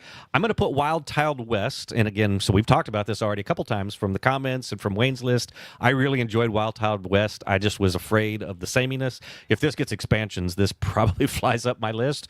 This was a fun game. This was rolling a handful of dice, putting them out, and then taking turns drafting dice to take tiles off of a board. You're then placing these polyomino different shaped tiles onto your player board. You're trying to fill up little towns, and you score points for filling the towns. You cover icons, which allow you to do other things. You have sheriffs that you put on your board that shoot bad guys that show up on your board, and you get points for all those things. Yeah, you're collecting aces. One thing I love about this, there's 3 or 4 different ways to score victory points, and all of them are viable, which is I like because you can win different ways. A lot of games is like you got to play this way to win, right? No, but in Wild Tiled West, you could do the aces, you could do the end game victory points, you could do the cowpoke, you could do the sheriffs. So you're putting buildings on your board that give you some in-game scoring and some immediate advantages. It's got a lot of little things. It's okay on the combo-iness, not big combos, but it's fun. It's fun placing those polyominoes and covering stuff up, trying to decide where to place things. It's fun. It's a good one. So it's going to be 17 for now. I'm throw that at 17. Okay, so looking here. Ooh, this gets tough. There's so many good games here. This is so hard. What you folks at home can't see is the amount of magnetic strips that are around this room. Yeah, it's just like everywhere. If you have a pacemaker, do not walk into this side of the house. Yeah. Stouffer Dynasty. Wayne talked about it on his, so I'm not going to get into a bunch of detail. But this was fun. We played this at a game day. So this is a non-dice tower, but the mechanics of predicting where you need to be on the board, getting ahead of where the votes are going to, or the points are going to score, so that you can get your influence and your power in those places. Then having those once the king comes, or once it's there's also some that are predetermined where you can see where the votes are going to be. There's one that the king moves, and then you got to kind of look ahead. But either way, those clear out. So once that area is voted on and the points are tallied, you lose everything that was in that section. So then you got to go back and rebuild. You're trying to maximize. Do I want to go back and try to go to that area, or do I try to stay ahead of the king and keep building up for the future? But that's fun. And then the biggest thing this is a 2014 title. Yeah, it's an older one. It's an older one. Yeah.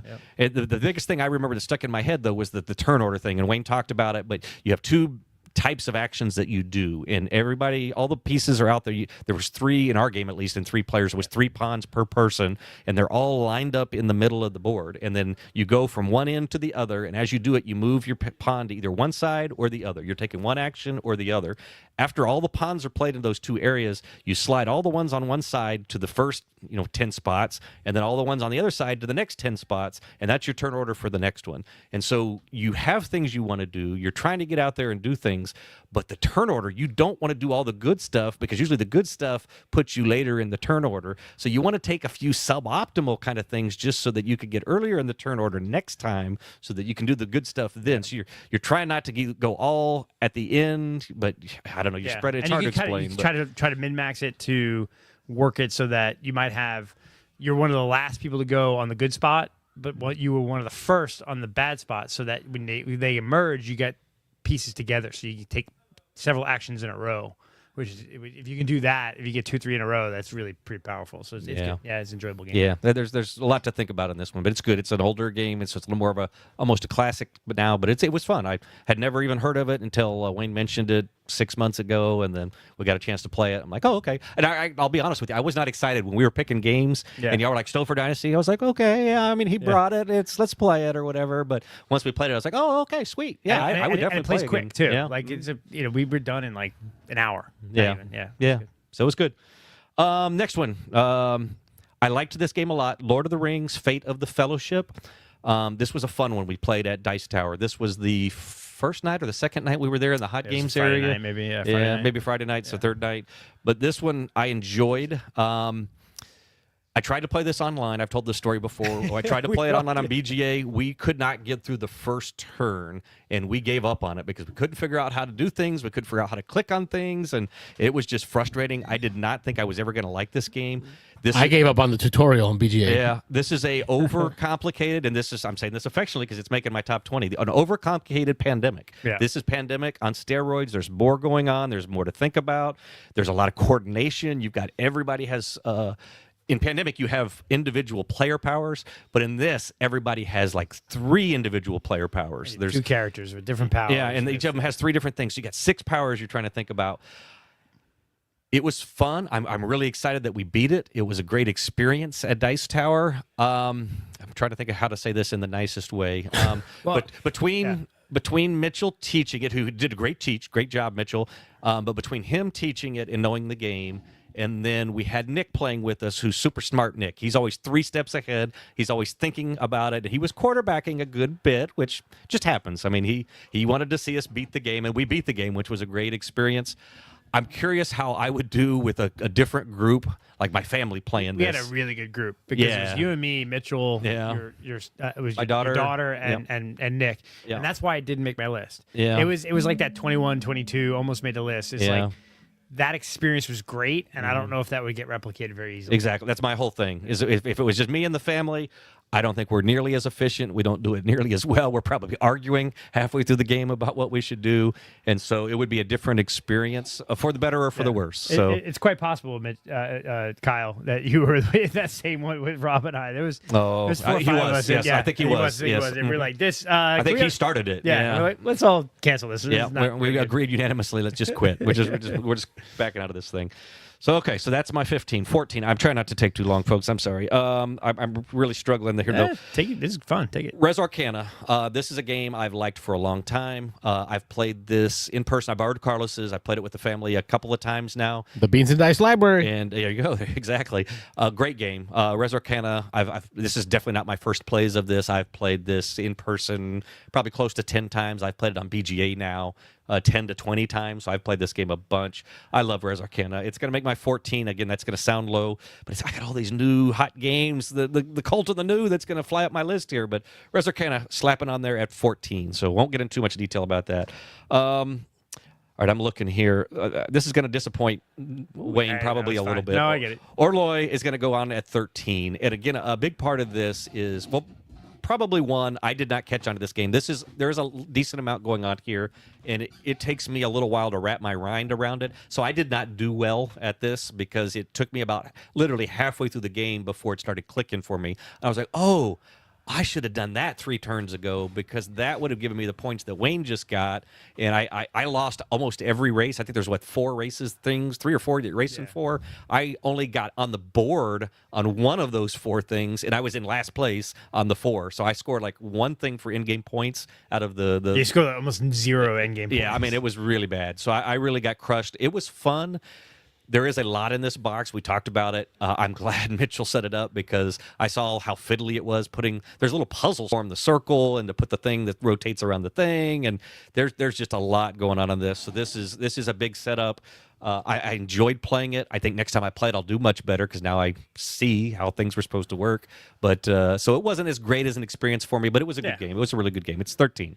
So those colors make me and Devere make me want to try it. there was a lot. There was a lot going on. Okay, so getting close to 10 here. So we're at 12. I'm going to put. Ooh, these are hard.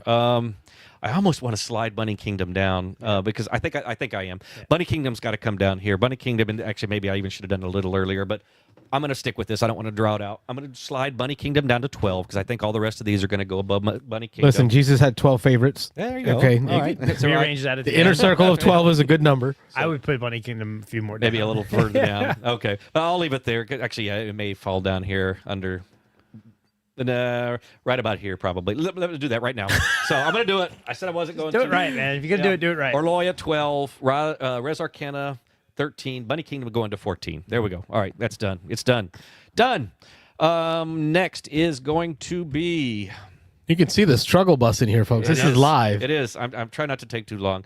I'm going to put Nucleum at 11. I would have thought Nucleum would have been a top 10 game for me, but again, so many good Close. things. So it's close, 11. So it's really close there. Nucleum is fun. I definitely still prefer. There's the old debate, and I don't know how valid it is, brass to Nucleum. There is definitely some DNA, and the makers of Nucleum, I forget who it was, the designer or designers admitted that they borrowed some concepts from brass, but it is definitely a different game. There's more going on. There's more to think about. Even without the expansion, it's tighter, but it's still a little more than brass.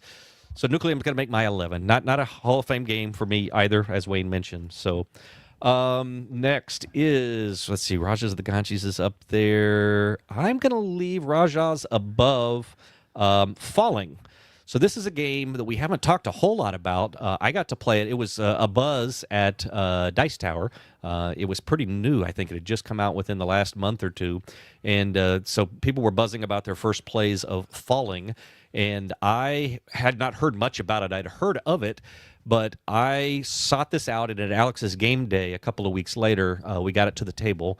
I forget whose copy it was that had it there. It might have been Alex's. But this game surprised me a little bit because I didn't know much about it. It's about I think I talked about it last week, but it's about a tower falling from the sky, from the clouds, and you're trying to climb this tower as it's falling. Yeah. That's the new one with the weird artwork. Yeah, it's really weird. It's really obscure. It's trippy. Yeah, it's so it's falling. I'll get to the point on this, and this has been said over and over again. So I'm not saying anything revolutionary, but this game, lots of good feelings. It almost reminds me of a Stonemaier game because you're getting stuff, you're getting resources when you take stuff off your board and put it on the main board, and then you're getting stuff as these levels of the tower fall off the bottom of the board because the board cycles. You're getting stuff when you put it back onto your board. So you're getting different things, but you're getting resources over and over, round after round. And by the end of the game, sometimes you're getting almost handfuls of resources, and then you're turning around and spending those to do things that are going to get you more points. And so there's just lots of good feelings in this. It feels good to get stuff at every place you turn. The score track on this, the scoring is cool. I will touch on this. There's a stack of little original Ticket to Ride size cards, and they all say 10 on the back. And so the score track only goes up to 9. And then when you cross over from 9 to 0, you take a card. It's a 10-point card. When you take the 10-point card, so that's how you, at the end, you count up all your 10-point cards, and that's your big score. But every card that you take, when you take it, you flip it over, it's got resources on the other side of the card. So just for getting 10 points, just for crossing that threshold every time, you get resources. And so you're constantly getting stuff in this game, and then you're just turning around immediately and just building stuff all over this board. And then as cycles and falls off, and as stuff falls off, you're just rebuilding and rebuilding. That's pretty cool. Yeah, I like the idea of getting those, like, instead of having a giant score track that goes to 1,000, you actually get something every 10 points. That's pretty cool. Dude, that's a dopamine hit right there for me. Like that is, yeah. Carlos is and like, then "Ooh, I like that." looking at, because I was just showing, let me show it back on the board. You can see the track that you circle. So it's like just like little hoops. 1 to 9, and every time you say, yep. And so that's it. And so by the end of the game, sometimes you're scoring 15 points at a time. So you're going 1.5 times around this track. And if you're real close to it and you do 15 points, you're going to cross it twice. You're going to draw 2 cards and get two extra. Oh, nice. Yeah, That's some cool. of them's 1 resource, some's 2 resources, but so it's not a lot, but you're getting something just for crossing the threshold. And so it's just lots of good feelings, lots of dopamine hits. So like I say, it reminds me of Stonemaier because Jamie's always preaching good feelings, positive feelings. There's a little blocking is the player interaction. But Happy little trees. Happy little accidents. Exactly. That's it. Okay, I'm coming down to some really good games here that I played. Next one that's got to go up here for me, and I'm still looking. I'm going to put this just under Rajas because I like Rajas a lot. In my top 10 here, so we are at 9. Galileo Galilei. I played this for the first time at Dice Tower. Our buddy Chuck brought his copy. He had not played it in a little while, and he had the expansion. Me and my daughter and Chuck. And you also played it last Dice Tower, too, the last game of the year. Last game of the con. You and Chuck and Dan, right? Not Galileo. This was the first time I'd ever played Galileo. Oh, was it? Okay. Yeah, All right. this was the first time I'd ever played. So I'm trying to remember what game that was, but I liked this a lot. It is a mid-weight game. So when I say that, I don't think it borders on mid-heavy. I don't think it's mid-light. It's a good, solid mid-weight game. Probably a little step up maybe from a Wingspan or something. But it's got some historical stuff to it. It's got a cool mechanism with a telescope that dictates what actions you can do. It kind of goes to the top and then resets to the bottom, and it's just a swinging arm that shows what actions you're going to do. But there's tiles, your action tiles. So when it goes up and you do an action, you pull that tile out, slide it to the bottom, everything slides up. So there's a little cool, almost toy factor. There's a little historical stuff going on in there. You're racing for common objectives on the main board. It's just it was really cool. It was fun.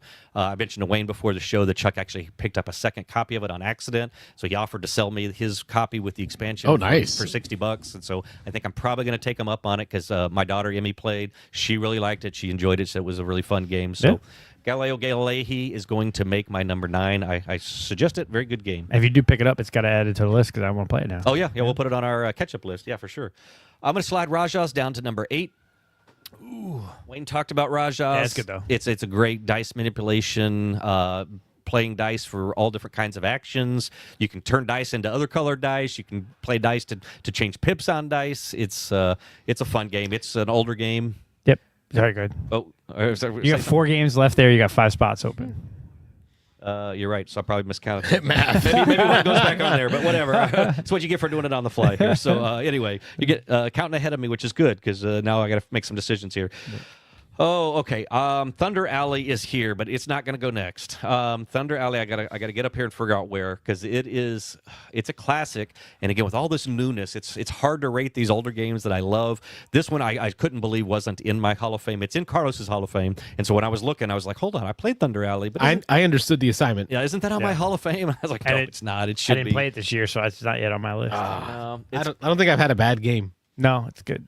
I'm going to slot it at 5. 5 is a good spot for Thunder Alley, right? I mean, yes, top 5. That's top 5. Good. Okay, that's Hall of Fame worthy. It was probably the biggest disappointment of Dice Tower for me was you guys played Thunder Alley, and you had grabbed a couple of newbie friends or whatever, and you went to play it. It was like at the exact time I was playing a game with my family, which is great. I love playing with my family, but it's like, I love Thunder Alley with a big group, and I missed the 2 plays of it. I missed. It was great, and it's great introducing it to folks that have never played it before, and just watching them enjoy it.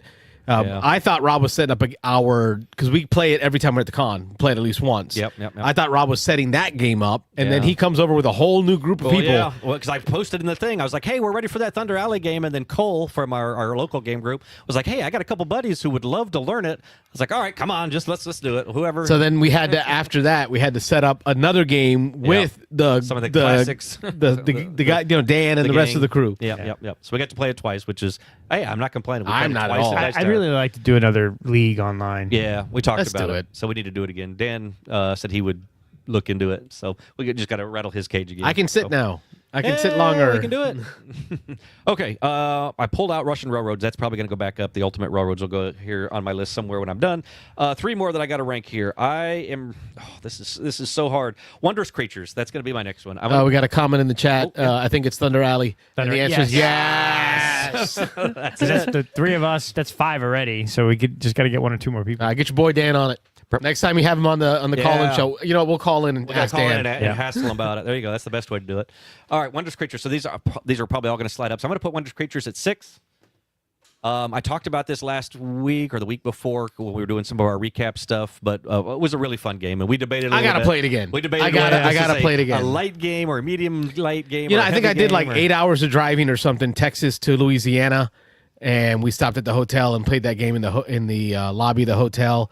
It didn't hit off great.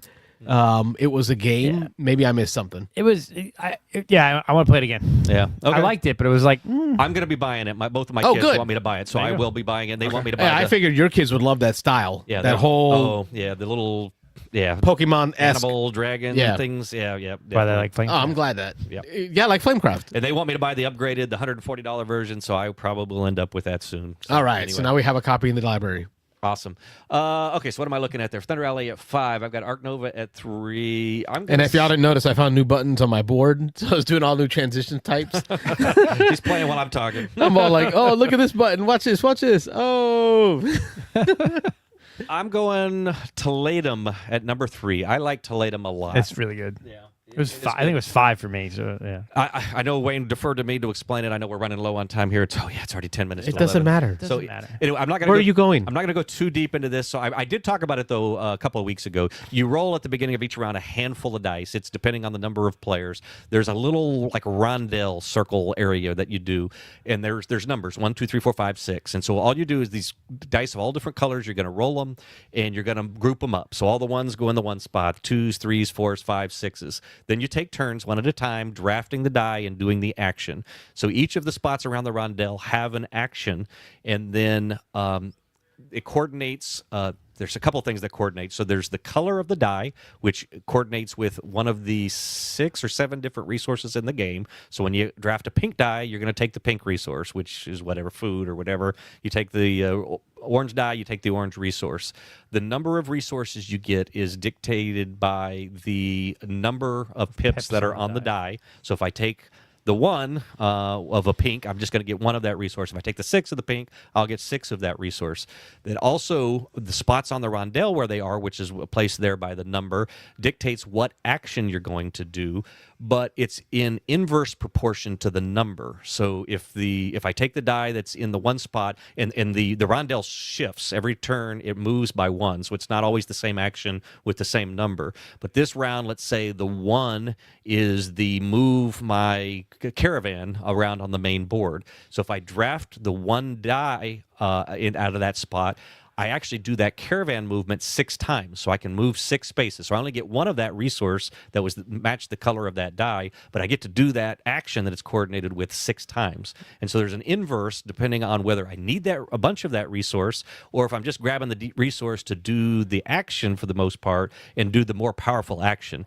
After we've all drafted, you're going to draft all the way down to I think 2 or 3 dice left on the board. You're going to throw all the dice back into a bag, shake them up. You're going to rotate the rondelle 1 spot, and so all the actions are going to change. The one that was a 1 now is a 6, and so it's inverse. So you're going to roll those dice again. You're moving around. You're completing some little contract things. You're filling up your house with different types of professionals. You have to coordinate those.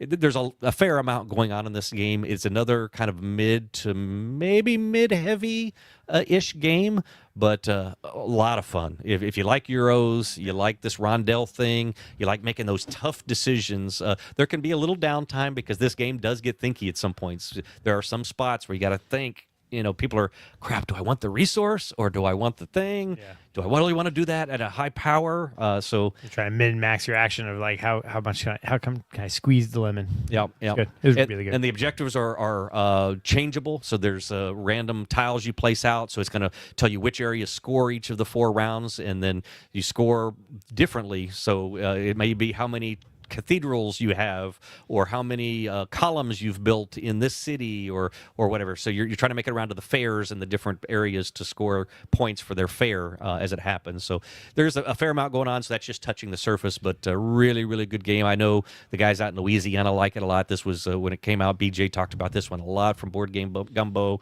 Mitchell's a big fan, but I highly recommend if you are a Euro gamer and you haven't tried Teletum, you've got to give it a try, because I highly recommend it. So my last one here is going to be my game of the con, I think. And I've played this. Mitchell taught this to me. I really appreciate it. You probably can't see here as I'm holding up, but Luthier.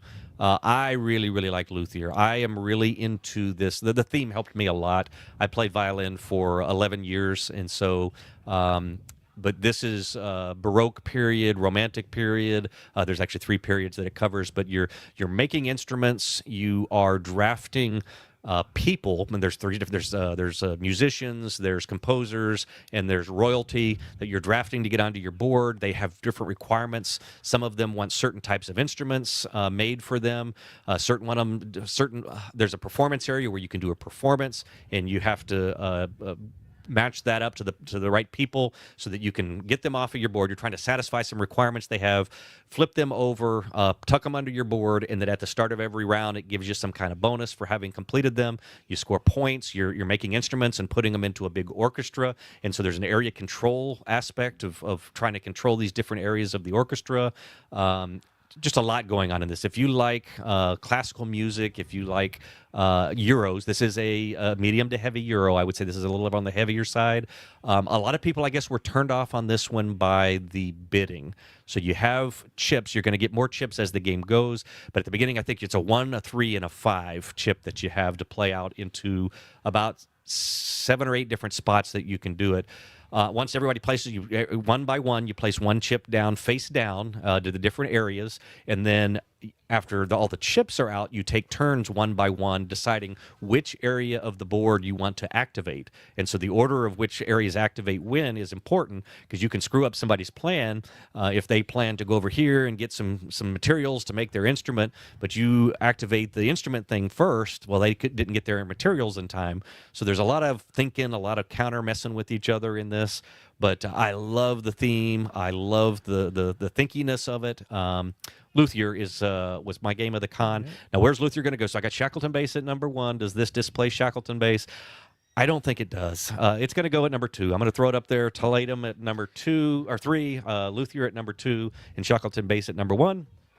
He's not alone What? with where he put this game. I No. mean, Yeah. Mitch even Mitchell talks and about it. They cleaned up a bit of the Dice Tower Wars. This is one I really wish I got to play. I'm almost glad I didn't play it because I didn't back it, and now Don't want to regret it. I don't regret that. Yeah, but I'm playing online. It's a little hard for me to follow online. I really need to play it in person. But once. Rob, you mentioned the setting that it's in. Yeah, it's Yeah. cool. Which period was it? It's all of them. There's 3 periods. There's a romantic music period. There's the Baroque period area, and there's a third one. I can't remember which one it is. Okay. But it covers 3 different. They have the composers and stuff that are in there from the 3 different periods. There's some in-game, random in-game objectives that you pick out and put out there. So it can be most instruments in the string section. It can be the most number of Baroque period composers. It can be, so they use the different time periods. As a scoring mechanic for it, so it's. No, I can kind of empathize with that. With as many games as I've been buying lately, I'm in my Baroque period also. You're Baroque. You're Very really, Baroque. really setting that one up. And speaking of the Dice Tower Awards, Wayne wants one of us to say Oh, that Wayne. he won on the predictions this year. winner so- this year. Winner, chicken dinner. Let's give him the achievement for the Yeah, there you win. Congratulations to Wayne. He won. We thought he was going nuts with some of his. You guys were all like, "You're going Wayne out there." I'm like, Well, apparently that worked this year. I'm still going to argue that the rocket one, the one Galactic Cruise. Galactic Cruise. It won 3 different awards. Yes. But it didn't win. What was it? Small producer, First-time designer? first-time First-time designer, or a something. small producer. How do you win all the others, including Game of the Year, and not win? won that one. and not win first-time designer? But I digress. Congratulations, Wayne. Wayne, You put one on the board. Yes. Even with that one, I would not have beaten Wayne. I think I was 3 behind him, so that would have. You were just you were two like behind me. 4 or 5 out of Yeah. 15. Carlos was 7 or 8, and I was like at 9. All right, Rob. Good board. So that puts us at 11 o'clock. I think that's it. Great episode. Oh yeah, you're not going to do yours. No, you're going to. It is my turn to go through this Where are you board. gonna go? You're already home. Yeah, I'm not going anywhere. You stay here. You just do whatever. I got some rice and beans to eat. Let's see here. I'm going to take right off the bat. We got 9 coming off the board. So the first thing I'm going to do is take off these bottom 9 Rolling Realms coming off the board. We've got Carcassonne, which is something that was new to me this year. Never really got to play it. Flamecraft Duels. Thank you, Rob. Long Shot, the dice game, is another one coming off the board. Harvest, the Korean version of Harvest. Make sure they're going away before I take them completely off. Yep. Lord of the Rings, Fellowship of the Rings, the trick-taking game. I literally have it written down as just FLOTR, FOTR, Bunch of letters. TTG. Don't try to read that. Raw and Right coming off the board. For Northwood. Is that 4 Northwood? That's a great game. It just hasn't got played because I said Ace of Spades has taken a spot lately. Solo game on your board. Dorf Romantic at number 12 is coming off. Flamecraft, Rob will be happy to see, is coming off the board. Yeah. And that means it gets me, those are 9 games that are coming off the board that fell off my board. I'd like to start off with some honorable mentions for games that were played in July. Thunder Alley and some other Hall of Fame games got played.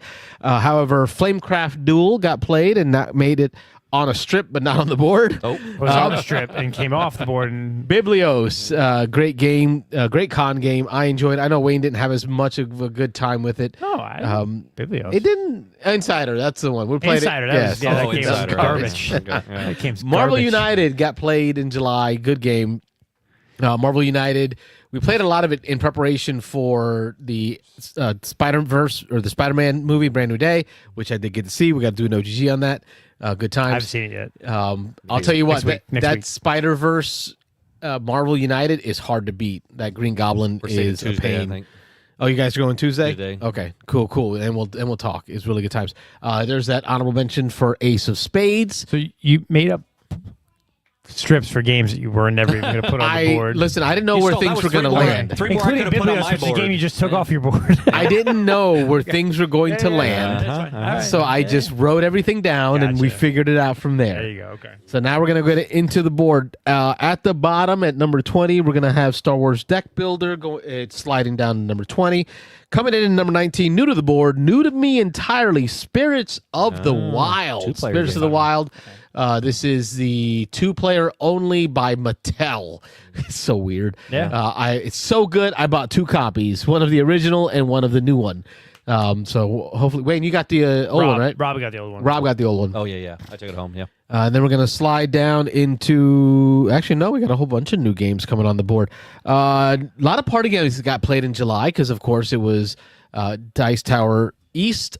I also have 2 kids that have birthdays in July, so we do a lot of family events in July, birthday parties and such. So a lot of party games got played. One of them that the kids continue to come back and ask me for. They asked me, "Would you like to play Excalibur?" Really? And Excalibur is so good. I bought 2 copies of and I'm gonna get Excalibur. Theme here? We've got the cardboard version and the wooden version of Excalibur. Excalibur is I don't know if I can call it a party game, but it plays up to, is it 7 or 8? Is it that high? It may not be that high. It may not be that high in player count. Pretty high on this tower here. But it's a game that plays in less than a half hour, and you're trying to end the game holding Excalibur without holding the cursed blade. 2 to 8 players. 2 to 8. So it's kind of a game where you're shuffling chits around and trying to hide what chits you have. Watch your mouth. Oh yeah, it's after dark, so Yeah, this game is the chit. It's got a lot of them. It's a great game. The boys love it. My son was like, "Well, if it was any other theme, I could see this selling at Target." I'm like, "No, I think this theme could sell at Target." This is a good party game for trying to find It's a Target game. who has what. Trying to suss that out. Excalibur coming in 18. at 17. More party games at 18. 17 is going to be Hot Streak. I've talked about Hot Streak before. This is the racing game with mascots, CMYK, and this is the one where you bid on the races. You're actually buying tickets and watching the race and bidding on those races. But coming in from CYK at 16, above it has been Magical Athlete. Wow. Magical Athlete is going above. I know. And yeah, these are 2 games that Rob and I both played. Neither of us ranked it, but they're great Yeah. games. Oh, They're yeah, they're fantastic The games. experiences I had playing Yeah, these. they're good games. And even at the multiplayer version, as well as 2-player with Rob, I found some really good experiences in Magical Athlete. I had a blast playing it. It's not time even the game. Best time I've ever played was that game against Wayne. Oh my gosh, that may have solidified it. That's Athlete. That was good. Watching Wayne not get to go Like For like over 7 and turns over in again. a row. that for this experience reasons, these party games are coming down here. We had such great experiences. Experience reason and game quality reason, I'm putting Raccoon Tycoon on the board from Forbidden Games. This Glen Drover game is it's a bidding game. There is bidding in there, but it is also stock market manipulation. It is so much fun to really try to play with the market and kind of shoot it down, undercut it from someone Oh, yeah. as you watch them try to build up resources and a plan. Yeah, you got to try to do that. Yeah. But then there's some engine building involved there because you're buying buildings to help you do things better. So you try to decide, where do I spend my time and energy? Is it on building buildings? Is it on getting towns to connect to my railroads? Or is it on spending my money to bid? And even at a 2-player mode, the 2-player mode, I would if you haven't done it before, I wholly recommend it. 2-player board or the 2-player rule set. it allows for this aspect of setting the price on the auction where you get one chance and one chance only to set that price. And if you get it wrong, the opponent gets to buy it for a dollar more. Yep. It hurts. Like, it hurts to the point where I put $50 on one railroad. And then per 51. No, because I put 20 the round before. I'm like, there's no way he'll pay 21 for that. He paid 21. You don't go from 20 to 50 though. Oh, I went straight to 50. I'm like, you know what? He is no way. Again. Okay. And I was right. I did get it for my $50, And but I lost the game. Really does excel the more players you get to, because then the bidding gets crazy, and It's just, there's so many little, and it's simple and it's gorgeous. The cartoon artwork of the animals. And so, how long before you buy the fancy version? I'm currently actively seeking the second-hand markets in search of that. You gotta let me buy games off of you when you do that. That's buy the old one. So I don't want your money. I'll give you a game. we could have saved some strips here. Comes off of my list and right on. Just moved it over. Again, if you have a pacemaker, don't enter this room. The magnetic field is high. Coming in, that was Raccoon Tycoon. Sliding down is going to be Comic Hunters. I kind of wrote this down a little bit. Century Golem Spice Road going at the lucky number 13. Is it a plural? I think There are so. more than one player. believe so. I played it solo. It can be Comic Hunter. Coming in at number 12. Jesus had 12 disciples. Those were the best 12. Rumble Nation. Nation. Such a good one. It's a good one. I wanted to go higher with it. I really did. I do. But this list is getting hard. It is getting hard. It's getting hard. Rumble Nation. And Rumble Nation is getting more and more talk because, what's his name from Board Game Insider? Yes. Not Bonacore, not Trevor, the other guy, which Gen Con guy. Corey Thompson. Corey Yes. Thompson talks about it, and now Chris E from the Dice Tower is talking about it, and these people are talking. So it's starting to get talked about more and more and more. Where I think it's going to hit a wave soon. It was great because I got to teach it at Dice Tower to a friend of mine, David Carlton. Y'all familiar with David? I know him from miniature wargaming. Right. Like, that's where he and I, got to know each other more, is in the actual, like, wargaming, right? And then I introduced it to some non-gamers, new gamers from church that joined me. And we had a blast. So, like, it runs that gamut of, you're a war gamer, you're going to like this. You're a light board gamer, it's still easy enough with the dice mechanism that you're going to appreciate and like It's it. fast. Yeah. So fast. We played twice in a row, back to back. Yep. So that's number 12, Rumble Nation. And this is where I started getting all weird and stuff because This is where originally... you started getting weird. Listen, you guys set the precedence. Yeah, Mr. G's Rumble Nation didn't do anything for him on BGA. Needs to try it again. Yeah. Yeah. If you play it in person, then on BGA, I think. If you just play on BGA, it might not. do No, much it was for the you. opposite for me. You got back from the con and had played it, and Yeah. you said, all right, you were at the con, and you set up a BGA game Correct, with I me. did. Yes, last year. And I didn't even take my first turn. I watched you guys take your turns, and I read some of the rules. And you're like, and bought. before I took my turn, I had found it online and bought it. Thank God, because it had skyrocketed in price. Like, it went up $20 in price after that. So, I like this one, Mitchell. Hot streak, missed 42 missing cards coming in at number 21. we took out. I don't know if you were in that Yes. game. You were in that game with us. Yeah, we had to send it back. We took out one of the two copies from the Dice Towers, missing half the deck. Yep. I was there. We were curious to see if it was in the other game, but it wasn't. No. So it literally was missing half the deck. Yep. Gone. That put me at number 11. You gentlemen set the precedence for this, okay? Don't blame me. This is you. Hey, Wingspan just 'cause you're Americas following along. Oh, yeah. is sliding down to number 11. Cheap. And coming in as an endorsement or a rider, it's going to be my copy of Wingspan Pocket. So Pasted over Wingspan top. Pocket / Americas. I guess y'all call it the Spaniverse. Spaniverse. So what you're saying is you're now one of us. I'm one of you. of us. It wasn't hard. One. Because I want Wingspan up here, but I also want to acknowledge that I have enjoyed every play of Wingspan Pocket. You're welcome. It is a good game. Thank you, you. sir. It is a good game. Solid. Especially, like, even as a solo game to take with you. Easy, quick setup, run through a match, and I think I played half a dozen times in the last 2 days, and I only won once. So if you like games that are hard to play, and that's on easy mode. I haven't even added the hard cards. When I put out the call for like who wants Wingspan Pocket, Daryl wanted a copy, I got a copy, and Carl's like, nah, I think I'm good. I'm like, go buy one. To the point where we saw it at Dice Tower, and I never even went over there. Never played it, never touched it. Yeah, I was wrong. I can admit when I'm wrong, like sometimes. I just know that I knew how you love to take games to go and play play solo or take games to go and have quick games and play with family. You could take this with you and play with your family, and it's quick. It is. Highly recommend it. Unlike Dula Melok.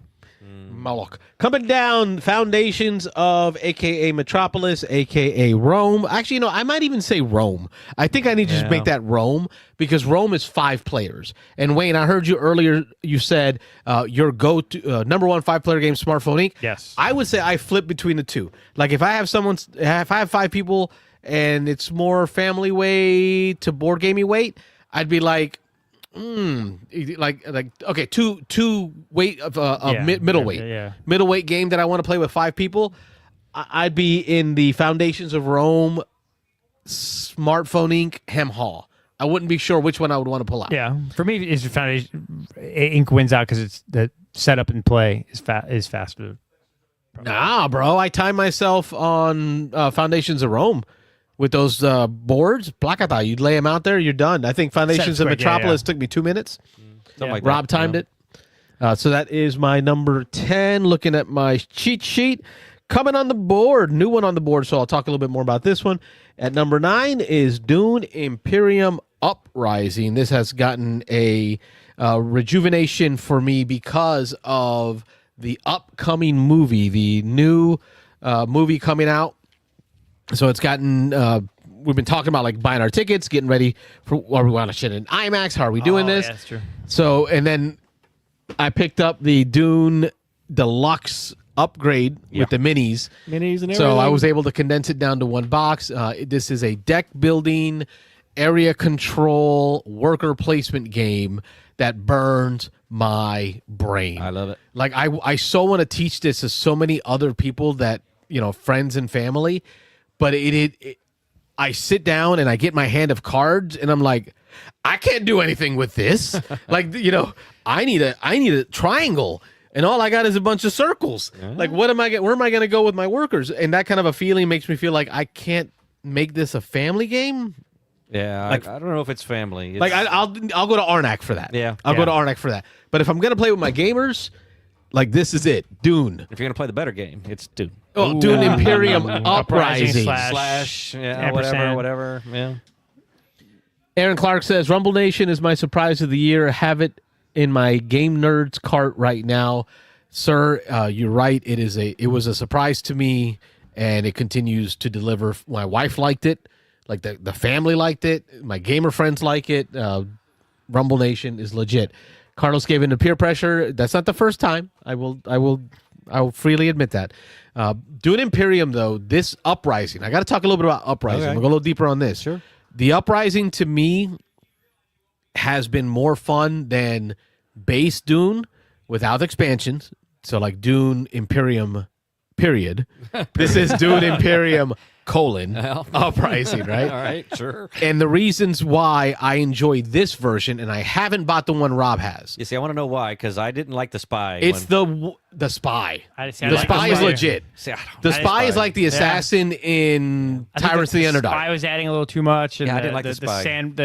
The shield wall sandworm thing was adding a little too much. It adds a lot more. This game is not. This is like a step up. Like the one expansion, the one with the Sadokar.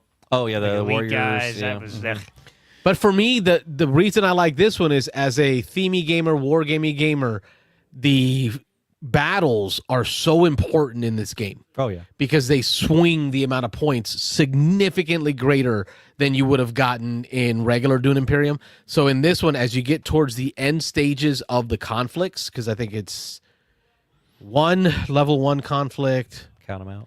A bunch of those level 4 and 5 twos have like a ton of points in the battle. I think it's like 10 total turns. It's 8 to 10. 8 to 10. There, yeah. But when you get into the last like 4, them points. Them are points. Oh, yeah. And with the addition of the sandworms, that if you bring a sandworm into the battle, you double all the rewards. You can get 6 points in the last 3 battles. Yeah, I'm not a fan just of off of sandworms. But I love it. I love that theme. So swing it. You could be like winning the entire game, and then one person wins a battle at the end and gets 6 points. Hey, you what were you doing? Collecting spice? I was building warriors to kill your people while you're all high. Like it's the fight matters, and that's what I like about this. This is a war. here's just like the movie. This is the battle. This isn't just for control of the planet politically. This is the conflict. So I'm looking forward to seeing the new. I know the new expansion got announced at Dice they Tower. did? Yeah, conflict. Oh. You see what they did there? Conflict. And is that compatible with both games? Yes, they said and it yes. has. This is the part I don't like. The game comes. Even this game comes with like these pieces if Yes. you're playing with the base. Right. These pieces are if you're playing with the base with Ix. Yep. These pieces are if you're playing with Uprising with Ix. Yeah. And I don't know where to put the pieces. I'm so confused. Mm-hmm. Which is what they did with the new conflict. They want to make everybody happy. They're making that expansion like retro. Yep. Actively able to be used with all the different games. Yeah. Backwards compatible. That's the word I'm looking for. Something like that, Yeah. yeah. All that to say, Cross-compatible. I've talked a lot about Dune Imperium, probably more than any other game on my board right now, because it is a solid game. As much as I want to tell Rob Arnak is the better game, Dune is a solid game. Oh, you wouldn't say it though. You wouldn't say it's better. I'll never admit that to you. Okay. It's at number 9. It's hard to say. It's I like horrible. both Number games are 9. really good. I like both. Dune Imperium Uprising. Sliding down to number 8, Final Girl. Coming in, new game to the board. It's going to be Root. I want to thank Patrick from Advanced 3 Spaces for taking the time to teach me Root. We're both shaking our head. Yeah, no. Apparently, I've also miscounted because I have more spaces than tiles. That's what I was. I pointed out to Wayne. As soon as you did that, I was like, "Hold on." He said he took off 11. We might be sliding some pieces. So, moving up to number 5. So Slide everything up. Root one. is 6. Yep. Final Girl 7. Final Girl 7, Dune. All right, everything will slide up. Coming in at number 6 is Root. I had one play only of Root, and I had a blast. It was my learning game. I was totally confused at the beginning, didn't know what I was doing, and then just like, I'm going to play with my pieces. I'm going to figure out what they do. And by the time we got done, it took maybe a couple hours at most. I was like, I see it. I understood the base skeleton behind the mechanisms, and I liked it. As a wargaming like mechanism, they were so simple. You're gonna roll a number of dice equal to the number of units that you have there. I'm sorry, no. You're gonna roll 2 dice, and then the winner is the attacker is gonna get puñeta. It's been a while since I played. Yeah. I can't help you. It's hard to say it. You're gonna roll the 2 dice, and the attacker will get the number of kills equal. Anyway, the system works out so elegantly. This game is for you because it's a war game and it's a coin game, so Yeah. it kind of fits into your MO of Wheelhouse. games. Yeah. Yes. It's a wheelhouse game for you. The attacker rolls the dice. The bigger number goes to the attacker. The smaller number goes to the defender. So it encourages attacking, but then you can only kill up to the number of units that you brought to the battle. So it's like there's this balance of like, how much stuff do I bring in, and to be able to make sure I can defeat and still hold control. And then there's the resource management of the cards to be able to use them to trigger the right construction of based on your faction. I played the birds. Root. Awesome game. I was going to say top 5, but I was wrong. It's number 6. Coming in at number 5 is going to be Thunder Road Vendetta. Thunder Road Vendetta, we played the Carnival of Chaos and the base version, both at Dice Tower, and I still love this game. I ordered more when I left, and I am so looking forward to Ignition showing up. You bought terrain. Oh, yes. I bought 3D terrain from the folks that were there, Adrenaline, that were selling terrain for... It is just a fun game. I'm looking forward to playing with you guys the Ignition version that has the pit stops versus elimination. I think our kids would like it better. I still want to play Carnival Chaos. I haven't played that's that yet. fun. Yeah. That was legit. So then my top 4 stay the same. There's no changes in my top 4. Number 4 is Endeavor Deep Sea. Number 3 is Smartphone Inc. Number 2 SETI. Number 1 Shackleton base. What game's going back on the So list? you had a place here at 20 now that we slid everything up. Do you want to look real It quick? was Flamecraft. Flamecraft? Okay. So it makes me sad. Yeah, make me sad again. Flamecraft at the bottom. Flamecraft is all right. It's not that bad. All right, so let's get into some comments so we can wrap this one up. Thank you all for watching the top 20 there. Sorry I had my back turned to y'all. Lots of comments. Who did I tick off? Everybody. There's a lot of movements. You Game can strip Nerds my for the whole board, win. basically. Yeah, I need to replace them all. Are y'all excited to play Drillers by CG? I don't know. I'm okay on it. Yeah, I haven't looked into it at all. I watched some videos. I've seen a few videos on it. Yeah. It's I'm almost to the point now where I'm not interested in games when they first come out. I wouldn't say that. But I'm Like, with a you. little I bit. feel you. Like I like Shackled and Base, Toledo, games that came out last year that I know are really good. Those are the games, like, it has some staying power, right? Yes. So I'll be interested in games that first come out, but like I'm not gonna run out and buy a game sight unseen, unplayed.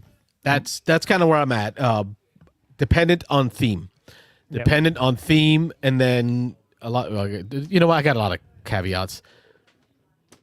It says he pre-ordered it. Chris said he pre-ordered it. Looks awesome. I heard some comparisons to Arnak with it. really? Yeah, but there's nothing about this mining theme that has me. Yeah, I wasn't caught by the theme. The art was okay. The mechanism seemed nothing revolutionary. So it seems like it'll be probably a solid game, but it wasn't anything that got me excited. Yeah. All right. Did we miss anything, gentlemen? Is there anything that we need to let the folks at home know? Any upcoming game days? We do have a game day this Saturday. Yeah, Saturday at Alex's. At Yep. Alex's house, yeah. So for local Tampa folks, be hosting that our second Saturday game day. I am planning to be there. There was another game day over in Orlando that Chuck invited me to, so I'm on the fence a little bit between the two. I got to make a decision. I got to get off the pot I on will that. not be at the game day because we have a couple weeks back I mentioned, I think, that one of my game buddies at a game with a long time was killed in a car crash. They're not having a funeral. They're just having a celebration of life. And so a bunch of us are all going to get together and play a couple games and tell stories. So Nice. Yeah. Very nice. Yep. That sucks. Yeah. All right, folks. That's going to wrap it up for us tonight. We'll be back next week. I believe we have a guest joining us, Patrick from Advanced 3 Spaces. We're going to have a topic that he and I talked about while we were at Dice Tower together, and it has to do with how to break into a gaming group. And if you are a gaming group, how to be welcoming to those new to the group or folks that are interested in joining game groups to play. Kind of that clickiness that can happen sometimes. So that'll be a topic. Week after that, I've got a guy that I played Root with, Bill.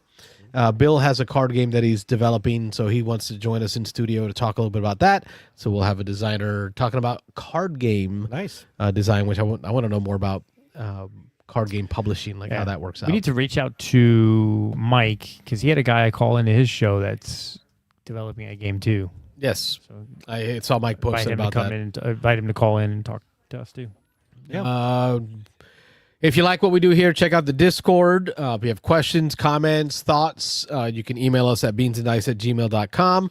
The Discord has a place where folks are sharing their top 20 list for each month. It's great to watch. I like to go in and see what people are playing and what they're liking. Don't forget to, if you're watching, whatever format you're watching this on, hit the like button, hit the subscribe button if you haven't yet. If you're new, welcome. Check out the Discord link in the comments to that. If you appreciate what we do and want to help us do more of it, you can do that by donating to us. PayPal, Venmo, Cash App, or even just a super chat or something on YouTube. That helps. At Beans and Dice, at Beans and Dice, and then cash symbol Beans and Dice. That's BeansAndDice is the handle. Thanks to Aaron, also someone who helped donate to us. We appreciate you, brother. He's intrigued in Drillers. He hasn't been wrong about a lot of his games, but I'll let him play it and tell us when he calls in. Somebody else try first. I've been Carlos, I'm Rob. And I'm Wayne. and I'm going to search this board for the outro music. Hey, Phil. Thanks for watching the Beans and Dice podcast. Don't forget to like and subscribe. Good night, everybody.